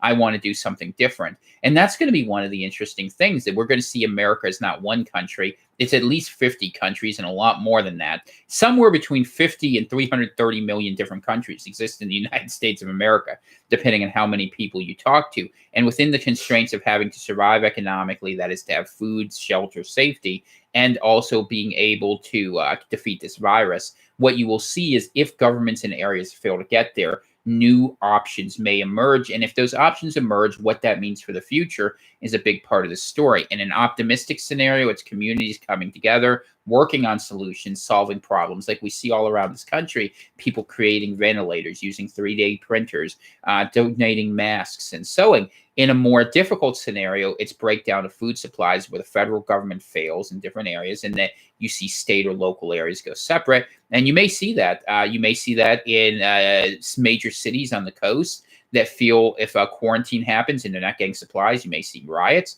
Or conversely, you may see the center of the country if the federal government doesn't help say, well, what the hell do we need you for? I'm not necessarily advising these things, but these things have happened historically. We could give different examples of the instabilities during the Black Plague and what it meant for the Italian city-states. A lot of borders moved quickly, and that may happen around the world. And the other thing that may exacerbate this that we should talk about, I don't talk about it enough on the show, but I am interested in it, is that China is acting a little militant right now in some ways. They're helping doing two-sided diplomacy where they're helping make new allies amongst people that were traditionally American allies. But on the same hand, they are not going to overlook these opportunities because they have to know they're going to lose the supply chains that went there overwhelmingly because people are going to onshore manufacturing. And it might take a little while or it might happen very quickly. But when that happens, and now they don't have the American consumption culture, you're going to see a lot of systems that were ideological become very nationalist. And China always was. Han Chinese have been incredibly nationalist for years. And that's a common trait of a lot of communist systems. The United States is acting very nationalist too. You're going to see a lot more people sound like Tom Cotton and not just Republicans going forward here. And what ends up happening is when you can't fight one enemy, you go ahead and pick a fight with someone else to distract the people. The governments may very well do that, and it would be a shame, but a lot of the U.S. military fleet is grounded because sailors were getting sick on some of these ships. So do I know what's going to happen? No, but I mean, a lot of issues with wars, Turkey, Greece, the whole mess with Syria, a lot of things could go very wrong very quickly, and people could stumble into wars. And just like the Spanish flu was exacerbated by World War I and its ongoing efforts to resolve that issue, and ultimately, you know what that all led to. Ultimately, you're going to have the same sort of problem potentially here with the American hegemony based on the cheap oil, or rather oil with some value, the dollar denominated debt, and the sort of central banking oligarchy is beginning to slide, and China has caught up. I mean, America basically gave China its intellectual capital for free by allowing people to come over in hopes that they would be part of a single global system. And now we're going to see what China's going to do with that. Will they go ahead and take over the system? Maybe. Will they go ahead and fight the system? Maybe. But they have a lot more options now in a lot of ways, and the United States is constrained in a lot of ways because can we get into a war if China invades Taiwan? Can we do that if Russia goes into Ukraine and consolidates? And these sort of things are going to happen, and rational borders will be formed in a multipolar world. That is something that was already starting to happen. So coronavirus, COVID, is just moving that along more quickly. And we can talk about details. I mean, if you have specific questions, that's fine here. Oh, let's see. I don't have aloe vera, but I can get it. I'm glad HB 2014 olive oil is the best. I definitely recommend cooking with olive oil. Let me give you another thing, actually. Pro tip. What we do is we cook a lot of bacon up here because we can get really great bacon from a local farm where they slaughter the pigs, right? But what we save is we conserve the bacon fat. It's great to cook with, great on beans, great on meats, can double as a candle tallow fat. Learn old skills. And you know what? You're bored. I get it. Everyone's going to be bored if you're at home. Pick a skill and learn it. Don't make yourself bored. And one of the things that I've talked to a lot of people about these past couple of weeks is learning how to use time well. I've been self-employed for several years now. I got, forcibly unemployed, right? A couple years back because I'm a pain in the ass. That's okay. What I've learned to do is that the way you keep your sanity in a difficult time is that you have to go ahead and build structure for yourself. That's why I do the show Monday through Friday. I was sitting here thinking, God, something terrible is going to happen. I have to help people. So I put structure on my life, and I've done that. And I do certain things at certain times every day. My wife will tell you it's ridiculous the amount of regimen that's involved, but you need to do that for yourself.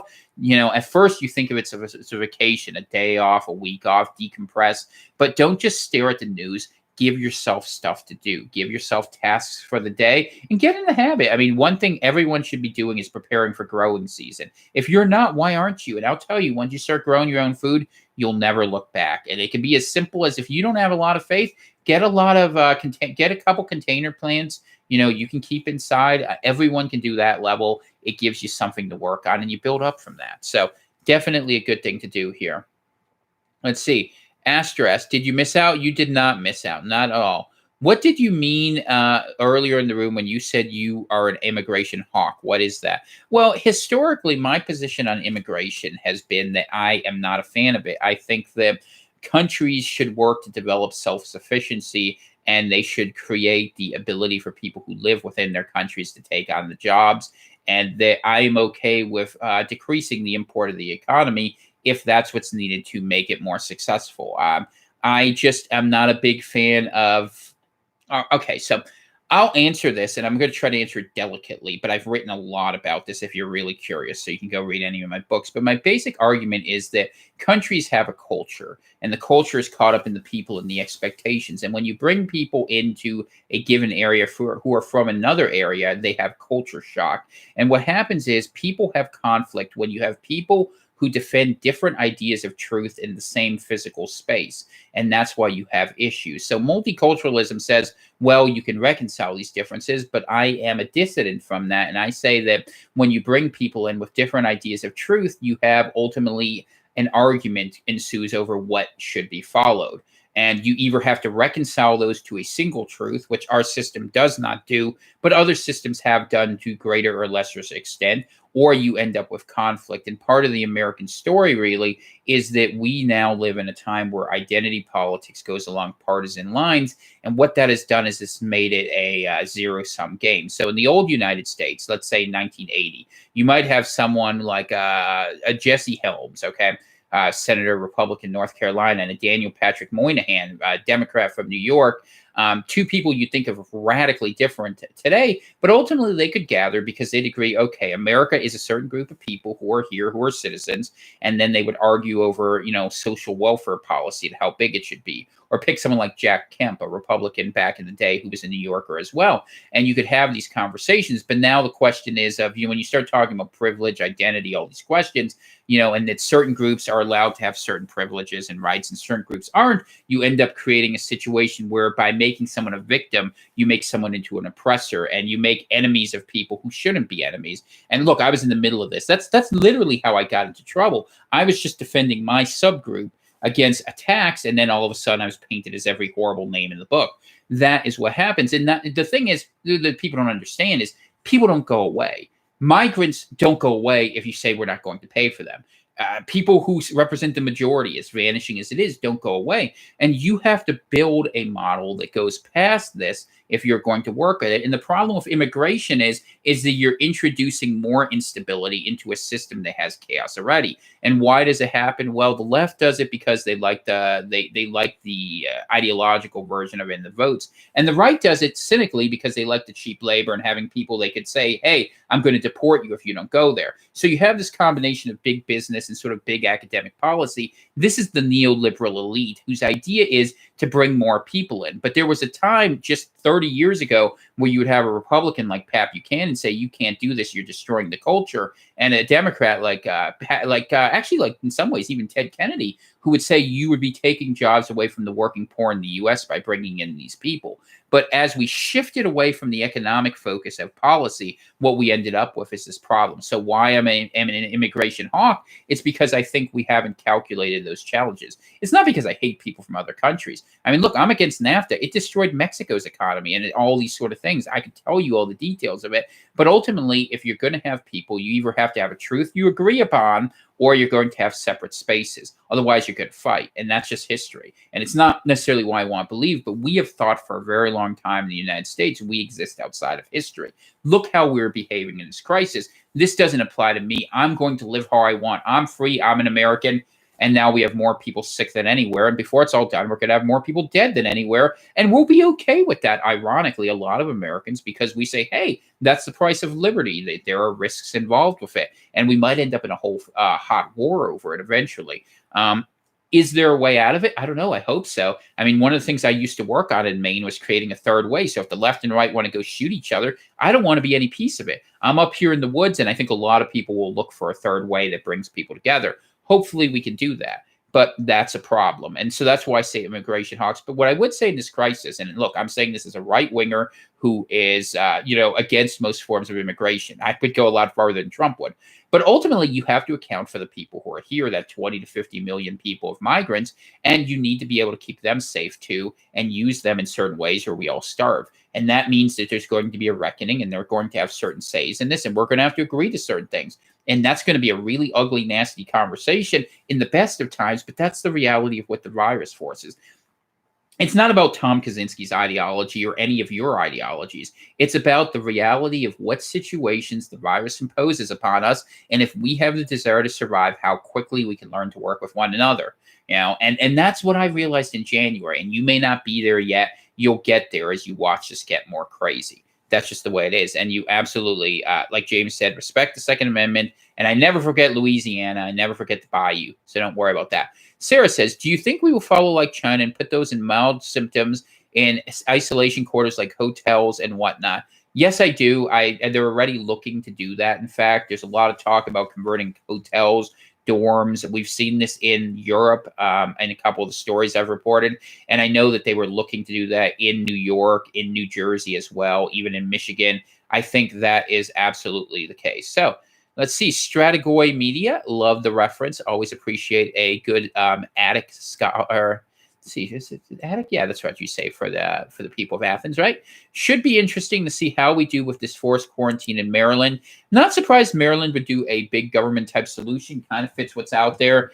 Larry Hogan's kind of an interesting sort of weird sort of pseudo-Republican. We'll see what happens. I know Baltimore's going to have a lot of problems. Let's watch if there are riots there and if the police stay. The police have been crapped on by the administration there for a very long time in that city. We'll see if people will work. So HB 2014 said I sounded like Stonewall Jackson. Well, I appreciate that. That's a compliment. I'm up in the home of Joshua Chamberlain up here in Maine. And actually, the Civil War is an area I've studied a whole lot, but heroes on all sides. And look, I don't want to get into the ideology of it, but people who are brave and are willing to fight and who are honest about what they believe, I respect men like that. It's okay if you don't. I respect that too. Not saying things were right or wrong. There were a lot of problems with that. And ultimately, hopefully, we are past that. Otherwise, we'll fight another one. And in this war, I don't know if the blue and gray fight, I'll be wearing green. So you see me up in the woods. If you see pine tree flags, things went to crap and I went to the field. Let's hope that doesn't happen because we actually have little flags. I wonder if I have one around somewhere. I don't. So anyway. Do you have one in the potted plants? So you want to show the people? Yeah, hand me the flag. Where is it? I'll show them it. Don't get a kick out of it. So I'll show you get a kick out of this. So we'll tell you a little story. You always have fun with this. I'm wore a mask and shades to work today. Smart for you, Donnie. Good job. And good job covering up. You got to do that. So there is a character from Gods and Generals, but I have to look it up. Let's see. It's a good movie. Gloves give a false sense of security. The virus can stick to gloves just like hands. The supermarket puts sandwich bags over the card machine as if that helps. True, but what you can do if you have nitrile gloves is you can throw them away. Definitely smart. Oh, Angie's talking about the diaper. And by the way, Angie, thank you for your very kind note. Much appreciated. God bless.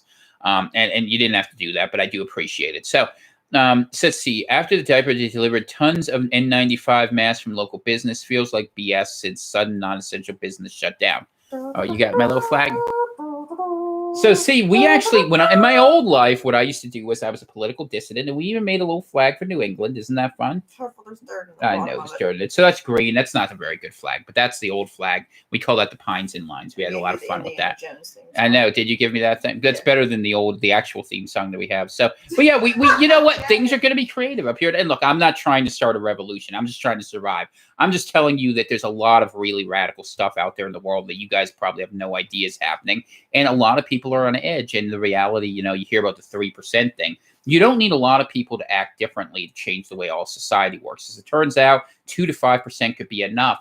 2 to 5% is what we should expect at a minimum to die from this virus. And their sacrifice at the altar of economic expediency is going to change the way Americans look at their world. And whether that's an evolution or a revolution, I can't tell you. But I can say that you can't literally have something like this happen and have such a poor response and not have some heads roll. And the reality is, who's the good guy in this? Who got it right? I mean, a couple crazy people out in the wilderness like you and I, but ultimately from the leadership perspective, who? Maybe Governor DeWine, Governor Brashear, a couple people. I think Newsom's done a decent job, to be honest with you. Who else do I like? Who's been good? I don't know. Pritzker, actually, Illinois. I think he's been okay. I wish we would have seen a little bit more from Charlie Baker. Cuomo, it's kind of hard. He said he does some good things, but then he says some dumb things, and they pick fights. And of course, the administration, I don't know what to tell you. It's been a mistake. They did one smart thing in shutting down China early, and a lot of not so smart things since then. How much of that's the administration? How much of that's the CDC? I had an interesting question. Trump wanted to quarantine New York, and apparently his whole task force told him he can't do that. I would have listened to him in that point. I think that would have been smart, because now you're just allowing it to spread. But ultimately, the problem is if you don't allow it to spread. Okay, I'll just tell you from the government perspective. If you create one area, and let's pick an area that would be less concerning. Let's say it was Dallas-Fort Worth, and everyone in Dallas-Fort Worth was sick. You would have people clamoring to shut down Dallas and to go ahead and build a wall around them, around the Metroplex there. So you would have that anyway, and then you end up with national disunity, because ultimately you want to leave the sick where they are, and then ultimately at the end of that, what are the Texans going to do? They're going to go ahead and wave the banner of Sam Houston and Davy Jones. That's the Navy, right? Of Davy Crockett, and say we're going to retake the Alamo. And those things happen, and that's one of the problems the government has, that they have to hold together an empire that has divergent interest. And ultimately, we're going to see that challenge play out. And what you're going to see, even in the best case of scenario, I think, is much more autonomy and localization. So let's see. Kentucky, let's see. You must give them the bayonet. Yes, that's definitely true. So, I mean, my background actually is in medieval history, but I'm a big student in Napoleonic warfare. So, not that it means anything, but it's kind of interesting. Kentucky is told not to come to Tennessee. So embarrassing. I would have a red state be way more on it. Disappointing. Yeah, Tennessee, I don't really think they're doing a great job down there from what I understand, but I haven't been following closely enough. Let's see, University Medical Center in New Orleans. I've heard that that's a problem. Did you see all what's going on at Rikers Island? Yeah, people in prisons are getting sick quick, and that's not surprising, because prisons are kind of breeding grounds for this.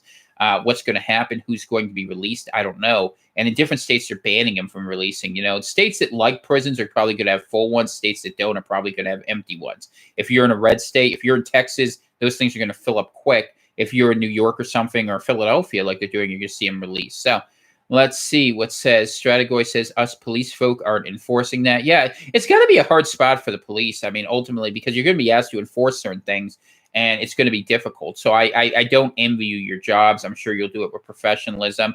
And it's hard to enforce the laws, especially when it's going to look like they're unequally enforced no matter what you do. I think that's a problem. So let's see. D-Program asks, do viruses spread with no contact? For example, if you have an empty room and some coronavirus is on the floor, would it spread asexually where it would end up covering the whole room with no interference? The virus will not spread absent a medium to spread it. So air could move it, but viruses in and of themselves are inert, so they are not going to move unless they have a carrier. Key point, bacteria can sometimes be a carrier. So very small things can move it around. The extent to which this exists, I've been asked about this actually, to which, mosquitoes and other things carry it. We haven't had any evidence, and there's a reason why. The geometry of this is often highly specialized in viruses. But could it be a carrier on other substances? Could it sit on a surface and then latch on? I think that's possible. I know there was one study out of Hong Kong that looked at SARS doing that on one bacteria, the original SARS. So it's not impossible that might be an issue, but I don't know anything about the prevalence, and I haven't heard a lot of guidance on that one way or another. But it's a fair question. So let's see. We got where at Queen Creek here. Let's see. I don't know. Were you asking me something there, Stratagoy? Where at? You'll have to ask me what you're asking me again, because I'm picking these up minutes after I see the thing. So let's see. Don't take ibuprofen. I'm not taking ibuprofen for COVID. I'm taking it for the fact my back is sore. But let's see. I don't know if it's ever outside the scope of these podcasts, but have you ever talked about air purifiers? I really want to improve the air in my home. Do you have, Dana, can you look over there if I have by the TV, if I have one of the purple filter ones over there for the air filter? There would be a spare filter right next to it. If you don't see it, that's okay. It would be right next to it, right between the medicine chest and that. Okay, I'm just like, okay, I know. My poor crippled wife, I'm making get up and help me. I know. All right, so get up. It's ignorant. It is ignorant, and I Mine apologize is to that. And everyone says thank you for helping out. So check this out. Let me give you what you want. Because, of course, Tom hooks you up, right? Don't forget the UV one. The UV one. Yeah, well, we have a UV one. So there's two different types of filters. There's a UVC filter we have upstairs, but that is the one that basically destroys the virus with the ultraviolet light. This is the filter you want. This is the Filtrete, and there's different brands, but this is 3M brand. This is Filtrete Advanced Allergen Bacteria and Virus. See how it has all these things, and it has a little chart on the back. Good, better, best. I got the good one. Of course I did. So what you want to do is you want to have something that is small enough to get viruses. The key question about filters, and you got to look at this, is most filters are designed to keep dust out. So when you get a filter, you're going to want something that's designed, it's usually tries to be hypoallergenic, but it usually will say it's advanced virus filters. A lot of people did not purchase these. You can go get them. They'll last usually for like 90 days. I just haven't done this because I'm not going out very much, and I want to keep, 6 months. Based on 12 hours of operation per day. So that's what this exists for. And it has HEPA filtration, which is what you're going to look for. That's what? High energy, health. Damn it, why can't I remember what it means? High efficiency? High efficiency, that's probably it. Let's look what HEPA is. I should know this. I'm disappointed in myself. But that's okay. I have to remember so much. You guys make it hard for me. HEPA filters. What's great? You look at all these things and you can't find high efficiency particulate air. So we were close. We had high in there, which is all you really need to be, because if you're high, everything all works out, right? I'm sure you did know what it was. You probably just let me struggle. Yeah, I did. Okay, but it's not outside the scope. Look, nothing's outside the scope of Unscripted. You guys ask questions, you get answers. It's your fault for asking the questions. But yeah, stay clear of lettuce. That's it. Palmolive hands now by King Kush. Absolutely. Does vinegar actually work? Give me a second. What am I doing? You guys ask so many questions. Okay. All right, where were we? Let's see, let me take a drink here. You guys are, let's do a little reset. You guys are listening to Coronavirus Central. I'm Tom Kaczynski. I answer all your questions. I'm like an oracle. You slip a quarter in there, you get an answer. That was a coin slut. I know, really? Well, you're proud of that, aren't you? Yes. Really plumb the depths of how you could think. Terrible. You get a feel from what my life is like, right? Do you want to know why I can come up with quick answers? It's this one over here.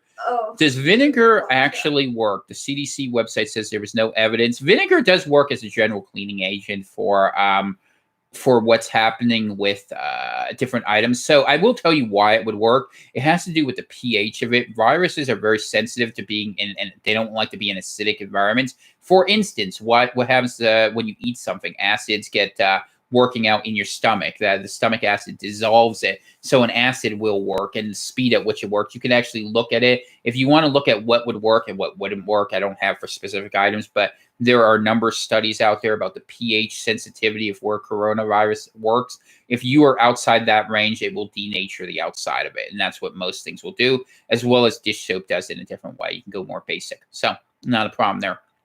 Okay, Miss Jellybelly says, we got our stores, but we're laying in veggie beds and upping our chickens for the long haul. See you when you come for a visit after the apocalypse. Absolutely, I will be there. I want an excuse to go down under. I gotta see a kangaroo before I die. And I'm sure the wife would love to see a Great Barrier Reef. Actually, you know what the wife wants to do? She wants to go swimming with sharks, which I've sworn I will never do because I've seen too many movies. But that's fine. It's on my bucket list. You have to do it. Okay, well, you can do it. I'll come with you. You're gonna be. I'll be in the boat. No, I'll be able to winch. No, you're in the Nothing water. like me in ropes. No, I'm not going in the All water. right, well, if you're not going shark diving with me, somebody else is going to have to volunteer to do That's it. all. Someone's going to go shark diving with you. Don't even worry about it. Won't be me, though. All right, let's see. When you come to Australia, I'll shoot you a few beers. That's what I'm talking about, man. We'll be there for Friday. I'm going to be there. I'm going to be looking sharp, man. I'm going to look like I came out of a 1980s hairband. Don't even worry about it. Let's see. Isn't there a risk of the virus getting on you while taking gloves off? Isn't it safer and easier to just use bare hands? It depends on your protocols. If you're smart about it, you can do this. But you do need to be very aware of whatever protection equipment you use, being very smart about how you take it off. I have a very specific way I do it where I keep the glove on one hand and the other. Anyways, I've got it worked on. You can figure it out. Oh, you did? Yeah, it's a... Don't worry, Jennifer, about being late. Not a problem here. Got to start getting into natural remedies. Oh, yeah, Dana did put that up, so you can see it in the links here. The military slammed it on lockdown in San Diego. Absolutely. Trains have bed bugs. Yeah, there's problems wherever you travel, man. It's ultimately better to go cruise in your car if you can, and gas will never be this cheap again. Or maybe it will. We'll see. Let's see. We got the swine flu on the coast, Starlight from Seattle to LA. I believe that. Yeah, no, going on planes is terrifying. I always get sick when I travel. Do a Which is demo. what, no, I'm not going to do a demo. I Come do it. on. I did it the other day. No. Well, I'm not Come going to do on, it today. do it. No, I don't want to do a demo. All right. This is what happens when you're with someone who doesn't take no for an answer, right? So these are nitrile gloves I'm putting on poorly. It looks like me trying to do like a balloon thing here. And I think they're too small for you. well, you probably have the wrong size. They're not all the same size in there. But let's just pretend. Yeah. You guys get the joy of watching me do this. And this is one of the interesting things. I'm really smart and uncoordinated. So you get the joy of seeing, what I can do well and what I don't do so well. So the Lord always teaches we should have humility. Those are definitely too small. Yeah, I know this is not ideal. All right, so here we go. I look like I'm ready to cause some problems. So the gloves are on. So when you take the gloves off, you got to think, what's the problem? The gloves are the contaminated item. I have a trash can right over here, but these aren't contaminated because I didn't take them outside, obviously. So what I would do if I was removing these is I would remove one in a way where I'm not touching my skin in any way, shape, or form. So I'm pulling this through here and removing it. All right, you can get some looseness here. Yeah, always remember the inside of the glove is a pretty sterile environment. So Right. if you put them on and you take them off the right way. I'm not doing a very it'll good be job okay. because this is way too small. But I've got it basically off. See, it's just floating over here, but I got the edge. So what will I do? I'll use the glove to take the other glove off so that I don't have to deal with this. All right. Try to do this. Brings back bad memories of one night stands in my 20s trying to use this stupid. Anyways. Okay, so you have them removed. You have the other one in there. Not putting my hand on any of this. Boom, into the trash. And that's one way you could do it. And that's very inelegantly done, but there's ways you could do that, and then you would wash your hands. My hands were never exposed to what was on the outside of that. They were covered. I was able to safely do that. Now, of course, those will potentially have that on there, so you'll want to put them in a safe disposal place. Not a perfect solution, but in the realm of the reasonable, it's a pretty good way of doing it. So definitely doing that. So how'd I do? It was hilarious. What watching me do that? Yeah, because they're so little. Well, I that's don't know how you got them on the first time you put them on.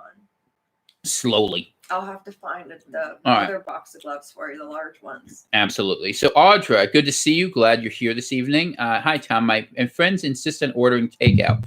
Can you explain why this is not safe so I can relay it to them in their words?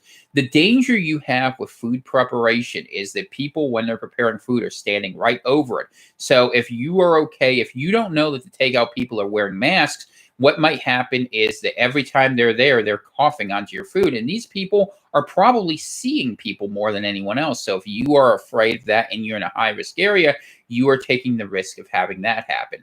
Can also keep in mind, a lot of things are in cardboard. So you have 24 hours that things will survive.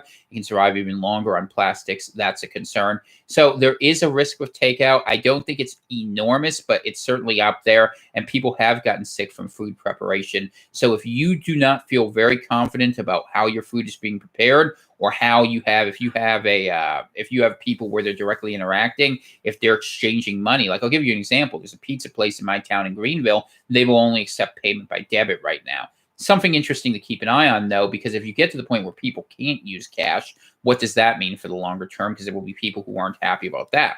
So thank you for the question. I always appreciate that. Marina, glad you made it here. All right, $1.73. It's $1.62 here in Maine for gas, if you're wondering. Lyle, good to see you. I hope all is well up there in Minnesota. Definitely here. Glad to see you here. Is there going to be a rash of lawsuits blaming specific businesses for their coronavirus cases? For example, a supermarket or restaurant didn't take proper precaution and cases can be traced directly to them. Will Congress or states have to pass some kind of blanket immunity? I wonder about that. I mean, I think actually you might have, there's been talk that countries want reparations from China for this. So there's going to be a lot of suits. Now, I don't imagine China's going to pay jack to anyone. Nonetheless, there's going to be suits because we live in a litigious culture. But I think ultimately that those will mostly be dismissed. Although we've seen cases now where people are being tried for homicide in cases where they get people sick and they cough on them knowingly.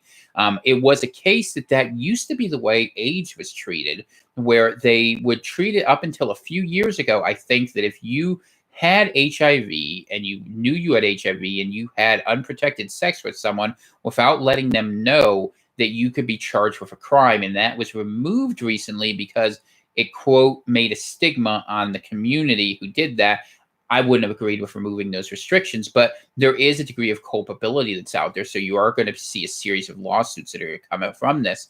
And I think that will be a difficult thing. So let's see here. I'm just reading through real fast, catching here. Tom, I know you know I supported you and Invictus, my campaign for president. Yeah, I did have a presidential campaign for about 2 months. That's true. You can read it. It was interesting. If I become famous through your effort to inform people, will you consider running again? No. I don't think so. The wife didn't want to do it. I mean, look, if everyone wrote me in, I would go ahead and do it as a service, but I'm not going to run a campaign. That's what got my PayPal shut down. Actually, it was funny. For all the political stuff I did in my life, I didn't actually get in trouble until I was a threat to Republicans, oddly enough, not Democrats. And then the banks decided, when I put my book out, it was called End the Con, and I talked about ending the Federal Reserve and that, the banks ended my ability to collect digital contributions. And I thought that was really cute of them. Not only did they do that to me, but they did that to my wife and half the people related to me, because they thought it would be real good to teach me a lesson that I'm not supposed to question the way things work. Well, I'm going to continue questioning them. And as you see, I'm a difficult sod, but I end up talking about that. But no, my goal in this is not political at this point. Politics is an awful, ugly thing that, frankly, I'm enjoying a respite from. And, if people, my job, I mean, no one can predict what's going to come out of this. I mean, and I honestly, inheriting this mess is beyond what anyone would want. My job is to help keep people safe and carry them through. And if you're a Democrat, Republican, black, white, whatever you are, I don't care. My job is to help keep people safe at this point. And, that's what I'm focused on. And I will be. And, at the end of this, if there is another side, I would love to have more serious conversations. I spend a lot of time thinking about what this is going to evolve into. Some people listen to me. I enjoy talking about issues, making people aware. Maybe that's my job. I liked being a hermit up here. And yeah, I know policy like the back of my hand. But ultimately, the problem is there's no background for wanting to support these things. That's why I ended up a monarchist, because you have people fighting over this idea that if everyone gets a little bit, it works. But if everyone gets a little bit of what they want and we can't agree on things together, like COVID is revealing, what good does it do us? And that's what we're at. I mean, we need to be able to work together, and I'm going to try to focus on that a little more. So, and it's interesting, but we'll see. I mean, who knows? Events may overtake this all. I don't know what I expect, but I appreciate the question, HB. Thank you for that. Did you eat all the chocolate that was in the refrigerator? No. Which ones are you talking about? The Milky Ways? Yeah. Yeah, I did eat those. Those were mine. You had the Butterfinger. Yeah, but you had a whole pack of them. And they were small. They were mini ones. I had them so I wouldn't eat them all at once. 3 Butterfingers. No, it wasn't. It was like 1.5. Oh. All right. Misanthrope writes, hey, from New Zealand, we're in total lockdown. I get the virus is real. What concerns me is the speed with which people have accepted the new norm in social distancing. Is the virus just a vehicle for social control? Answer number 1, no, it is not. The virus is real. Social control is necessary. Answer number 2, the governments probably will exploit this and put other things into place. What people are willing to do about that is a real question.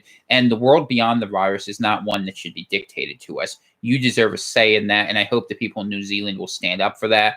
I mean, one thing, you can't just give away your liberties indefinitely. You need to have a balance there. And hopefully you find that. I know it's going to be hard there because they started locking down weapons. And, maybe it's just an American perspective on it. But the reason why we do have certain liberties here is because a whole bunch of people are paranoid and don't want to have them taken at any cost. We have to find the balance. And one side is too far away. One side, we need to have conversations and find points of concordance. And that's one of the reasons I work to find that. And I try really hard to be balanced about that in the show. I mean, I have my own perspective on things, but I'm not unreasonable and I'm willing to make happy compromises. And I think we need more people to take that position. Okay. So to clarify, is the virus being used as a reason by governments to increase their power to control the general population by introducing and policing social distancing? I don't believe so, but I do believe there are people who see it as a perk and they're not going to want to give it back. So you're going to have to keep in front of it. I mean, realistically, I would think the least invasive way governments could deal with this is that they could have mass quarantines. But the reason I think they don't do that is because, frankly, it would be too upsetting to the economic interest, which bankroll most Western countries. So I think that that's why they do it that way. I don't think it's something that really. There are other ways to do things, but I mean, and ultimately, it's up to the people themselves what they want. I mean, we're going to see a lot of political instability this year, and I don't know what's going to happen. I mean, I can only speak. I don't know the domestic politics of New Zealand well enough to say, but I know that here in the United States we have an election, and ultimately we have kind of a one person who has really struggled with a response, and we have on the other side a scion of a banking family, and that's not a great choice for the American people, and who knows, maybe Sanders will get back some momentum in this moment. I don't know if that will happen and people will look past Biden and maybe there'll be a populist choice. I mean, Trump was a populist candidate who ultimately has been an establishment sort of leader. So I don't know. And I know that sounds weird to say, but if you look at who he's actually taken care of, you could take every policy achievement he had and it would look like Jeb Bush got elected. Which has been disturbing and disappointing in some ways, despite the sort of amped up rhetoric. And what it just goes to show you is there really are permanent interests that have a large role in our systems. So I think that's going to be a challenge, and we'll see what happens. But I appreciate that, Marina, that you would join me wearing green. And look, if everything goes to crap, man, who knows? Maybe Maine will try to do its own thing. I think a lot of states may, maybe places in the Pacific Northwest. I mean, America, there's this great book, if you ever want to read it, if you have some downtime, by Colin Woodard, talking about, I think it's called The 9 Nations of North America or something, or 12 Nations. You can find it. And it really talks about the fact that we really are an empire with different groups in us. And traveling around this country, like I had a chance to do this year, I really learned we are different peoples. I mean, obviously we can work together and we should in this. It's a human experience, right? But I will say that anyone who's traveled, New England is not the South. There have been fights, a lot of American history is about that. And not that one is better or worse. We have different environments, different expectations, different peoples, different histories. And ultimately, America worked because it let us do different things in different places. Same thing has to make sense for your country, wherever you are, if you're in New Zealand, Australia, however works with your culture. And if the governments try to put a sort of social credit score system, for instance, is something you might see out of this. I think people have every right to push back, and I certainly will be at the front of that effort, despite the fact that it'll mean that at some point I might have to have people send me silver bars just because then they'll say, oh, you can't have a P.O. box. You can't open these up. Hey, Ross, good to see you. Glad you made it. Hope all is well in Louisville. Had a couple nice experiences down there. So, lovely town. Always love the Ohio River. A lot of times traveling down there. What do you think about the people on Twitter minimizing the number of cases and deaths and still saying coronavirus is no worse than the flu? I think that's going to age very poorly. Right now, the flu on average has a death rate of 0.1%. The most optimistic scenarios have this being 10%, 10 times worse at 1%. And I've said to you, this is going to get to at least 2 to 5%. Even in any scenario. So when this spreads everywhere, you could say it's just the flu to them. But, look, people want a point of reference where this doesn't have to disrupt their lives. And keep in mind, a lot of what we're dealing with is cognitive dissonance. So Eric writes, Michigan Governor Whitmer has been okay. I think she's done okay too. What's her name? Gretchen up there. I think that Michigan has a lot of problems. The fact that you have basically a collapsed city in Detroit that has other issues, and these problems haven't been taken care of. One of the things the government could do to help the people is do mass infrastructure spending. And I think that Trump and the Democrats could agree on that. I think McConnell would actually be the opposition point to it because a lot of private sector people don't like that. But ultimately, the private sector is more concerned under our conditions with making money than solving things. I mean, look at Big Pharma as an example. It's the perfect example. There's no money in cures. There's money in treatment. And we have to rethink what work means. I mean, a lot of people who talk about capitalism talk about it in terms of creating capital, but really what we used to understand was the value of industry and work and the fact that there was an ethic and people made things, and moving from a consumption economy to a productive economy is something we need for all of our people. I think it's really important, but we'll see if we get there. I don't know. Minnesota's doing well. I'm glad to hear that. I think the upper Midwest. I lived in Russia from 1984, says Marina, and I remember when everything disappeared from the stores, food and non-food items, when the economy went to hell. I wonder or worry if that would happen here because of the virus. And yeah, that's ultimately what led to perestroika, Gorbachev, and they ultimately ended up being collapsed because they overspent in wars in Afghanistan, and then Russia lost a lot, the Soviet Union lost a lot of its periphery. It lost the Warsaw Pact countries first. And then it lost, the near countries. It lost Lithuania, Latvia, Estonia, Ukraine, all those things. So definitely the case here. And the people in the U.S. have no idea how to deal with it. Americans like to think we exist outside history. Here's the bad news. History's here. It's calling for us. We're going to have a really interesting time. I will tell you, I've read a lot of stories about breakdowns of society. Number one complaint, people said they didn't have enough food. See if you can solve that. Okay, Lyle asks, how could someone support local health systems and at least help them prepare an appropriate response? Try to reach out to them, see what their needs are, while at the same time pointing failure points. Yeah, they're not going to listen to you telling them what you do wrong. But the one thing you could do right, if you had the means and you were ahead of time, is anticipate their shortfalls and have things to help them. If you can provide them masks, or even if they're cloth masks, I think they will appreciate it. Yeah, put that website up to make masks. And Dana put the Make Masks website up. That's awesome. So let's see. Only 42 cases of COVID-19 in the Commonwealth of Kentucky to report today. Bad news. One of my best friend's grandmothers passed from COVID this morning. My condolences to all of you. I'll say my prayer right now. Our Father who art in heaven, I just pray comfort for the family who was infected with this, and all the families who've dealt with this, and that they can find peace and comfort. And hopefully this leads them to a truth that they can find some comfort in. And I hope, that this woman, has found her way to a better place. So in Jesus' name, amen. I always put a little prayer in there, but I definitely, people are going to get really mad when they start knowing, and other people are still saying this didn't affect them, because everyone's going to know someone. That's the nature of this thing. Everyone's going to know someone who was impacted. It's just the way of it. It's just going to take a little time.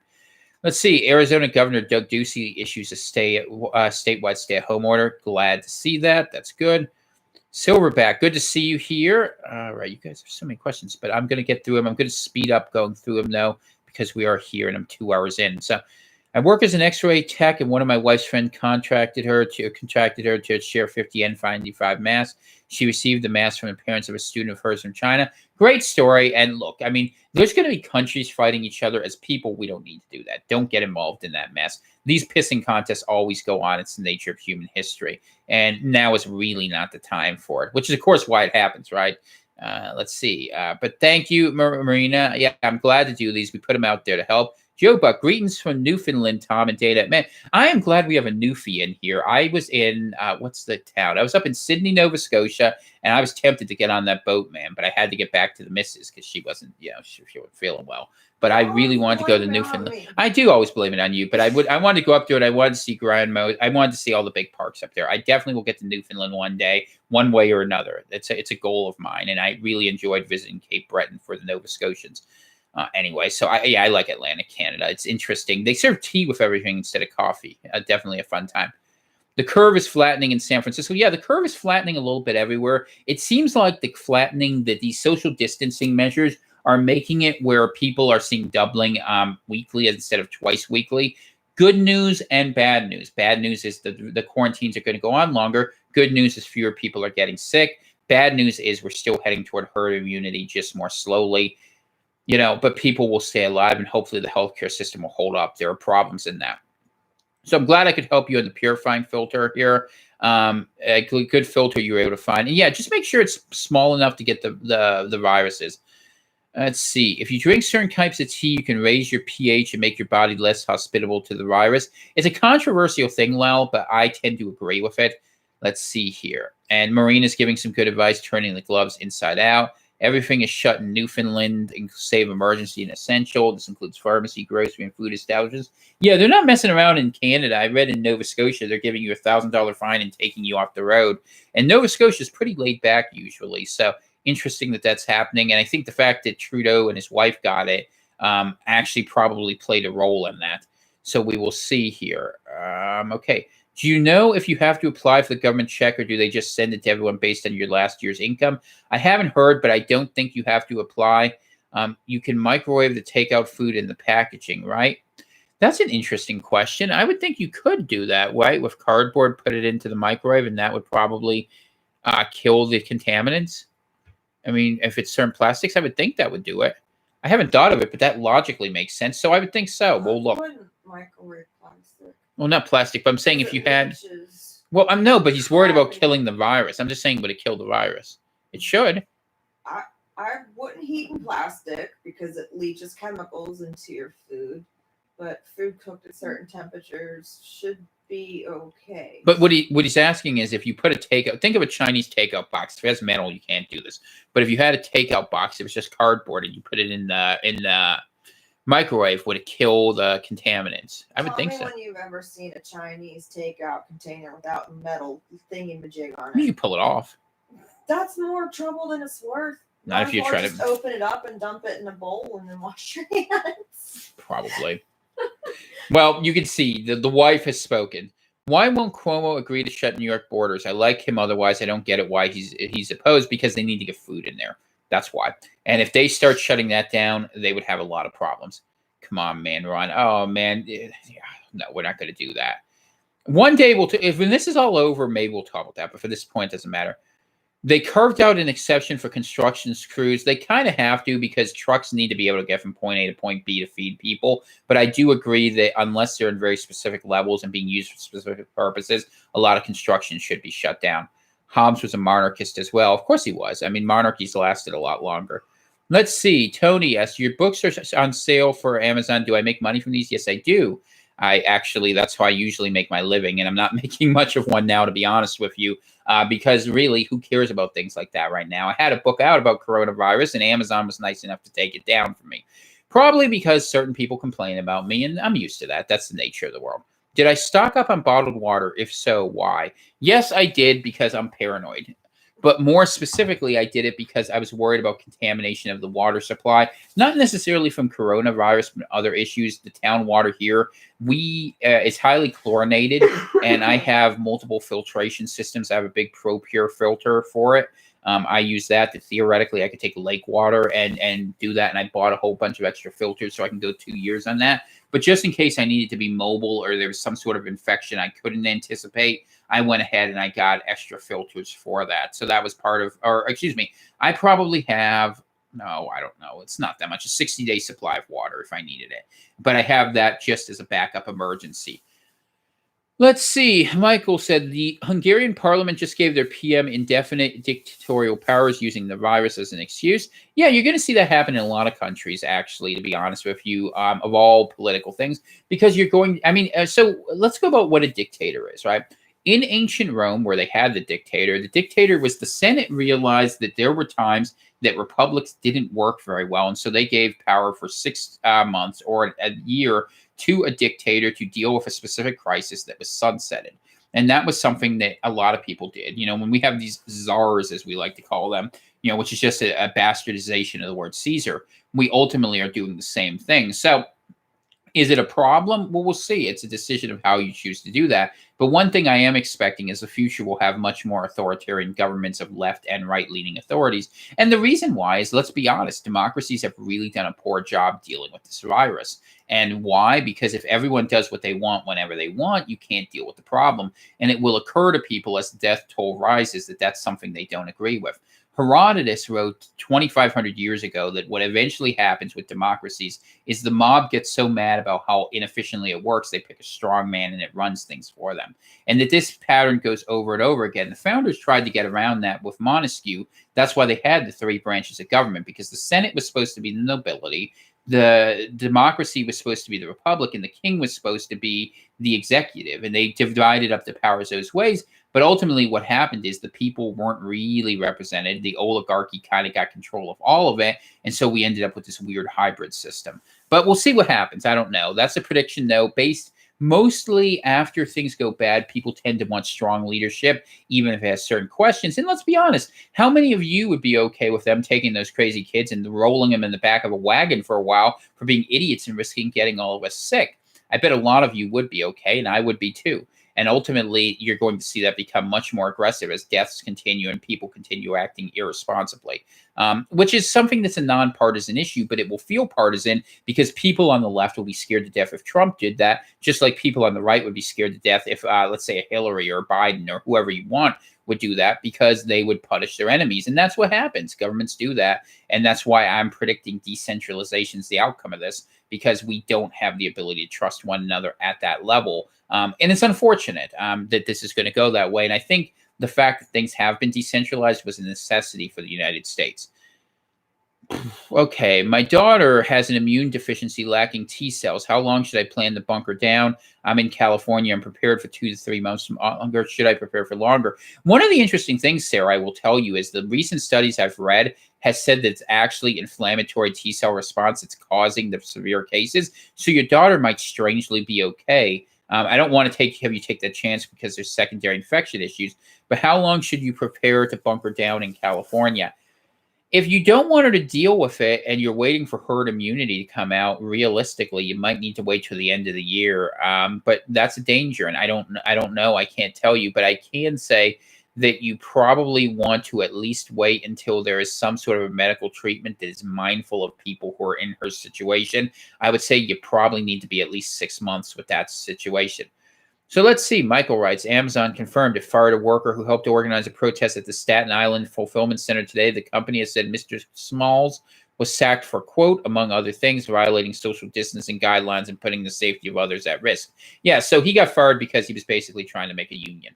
That's what that really was. And let's see. We'll see what happens. I mean, I think a lot of the Amazon workers may end up walking out at some point, and then there will be a major problem because no matter how good the supply chain is, how are you going to get things to people's doors when people can't order on Amazon Prime? So have in mind where you want to go to grab stuff and stock up while you still can, because you're not going to be able to later as easily. That's inevitable. And I'm not saying it's going to get terrible, but it might come out differently. Okay, I'm down to the very end. I'll be done in 5 minutes. All right, I'll be careful with microwaves. I agree with that. Eric Ross says, I've been listening to your podcast for the last 3 weeks, having asthma and working in a hospital. I chose my life and realized that isn't the place or time I can help right now. And he's on FMLA. Hey, look, I understand, Ross. You got to keep yourself safe. You're not going to do any harm. And maybe, you know what? Maybe your opportunity to help is in another capacity. And that's what you got to find. And that's what each of us have to be done, you know. And likely, you know, see about antibodies or a vaccine. I don't think a vaccine is going to happen quickly, and I'm not sure it's going to work. I know a lot of people are very optimistic about it. I am not amongst their number, maybe because I've known too many people who are vaccine damaged. But ultimately, those are the stories for today. Those are your questions. So I want to say thank you to everyone who stuck with me. I was promising a 1 hour show, and we're up on 2 hours, 5 minutes. So I got to take the wife upstairs so she can get some rest, and I'll be back up. I'll be up in 8 hours again doing more stories, more podcasts. So we'll definitely be covering that. Very appreciative of everyone who's here, as always. I'm going to include, for those who help, we always appreciate it, what the address is up here if you want to send any assistance, letters. And look, if you don't have money, I really seriously mean this. Even if you send kind words and something, or just tell me your stories, let me know what's out there. I appreciate all of you, and we're all in this together. I'm out here to help you. I'm going to lead from the front, talking about what's happening, about the issues here. Definitely think that, you know, it's something really important, helping everyone where we can do, and help the people around you, help the people who will listen. Don't waste time on people who won't listen. You tell them the truth. It's not your job to, you know, convince them of your testimony. You want to go out there and do it that way. And I appreciate that, Ross. It's very kind of you. So call it a night. God bless you guys. Have a very good night. Always my pleasure to host. This is Coronavirus Central Unscripted. I'm Tom Kaczynski. I will see you back here Wednesday at 7 p.m. And the podcast will be out tomorrow morning here. Definitely glad to share the experience. If you invite others along, make sure you subscribe, hit the like button. It helps. And then maybe one day YouTube will actually let me, you know, get something for all this effort. That wouldn't be so bad. Make life a little easier for me up here. But ultimately, I'll be here one way or another. You guys have a good night.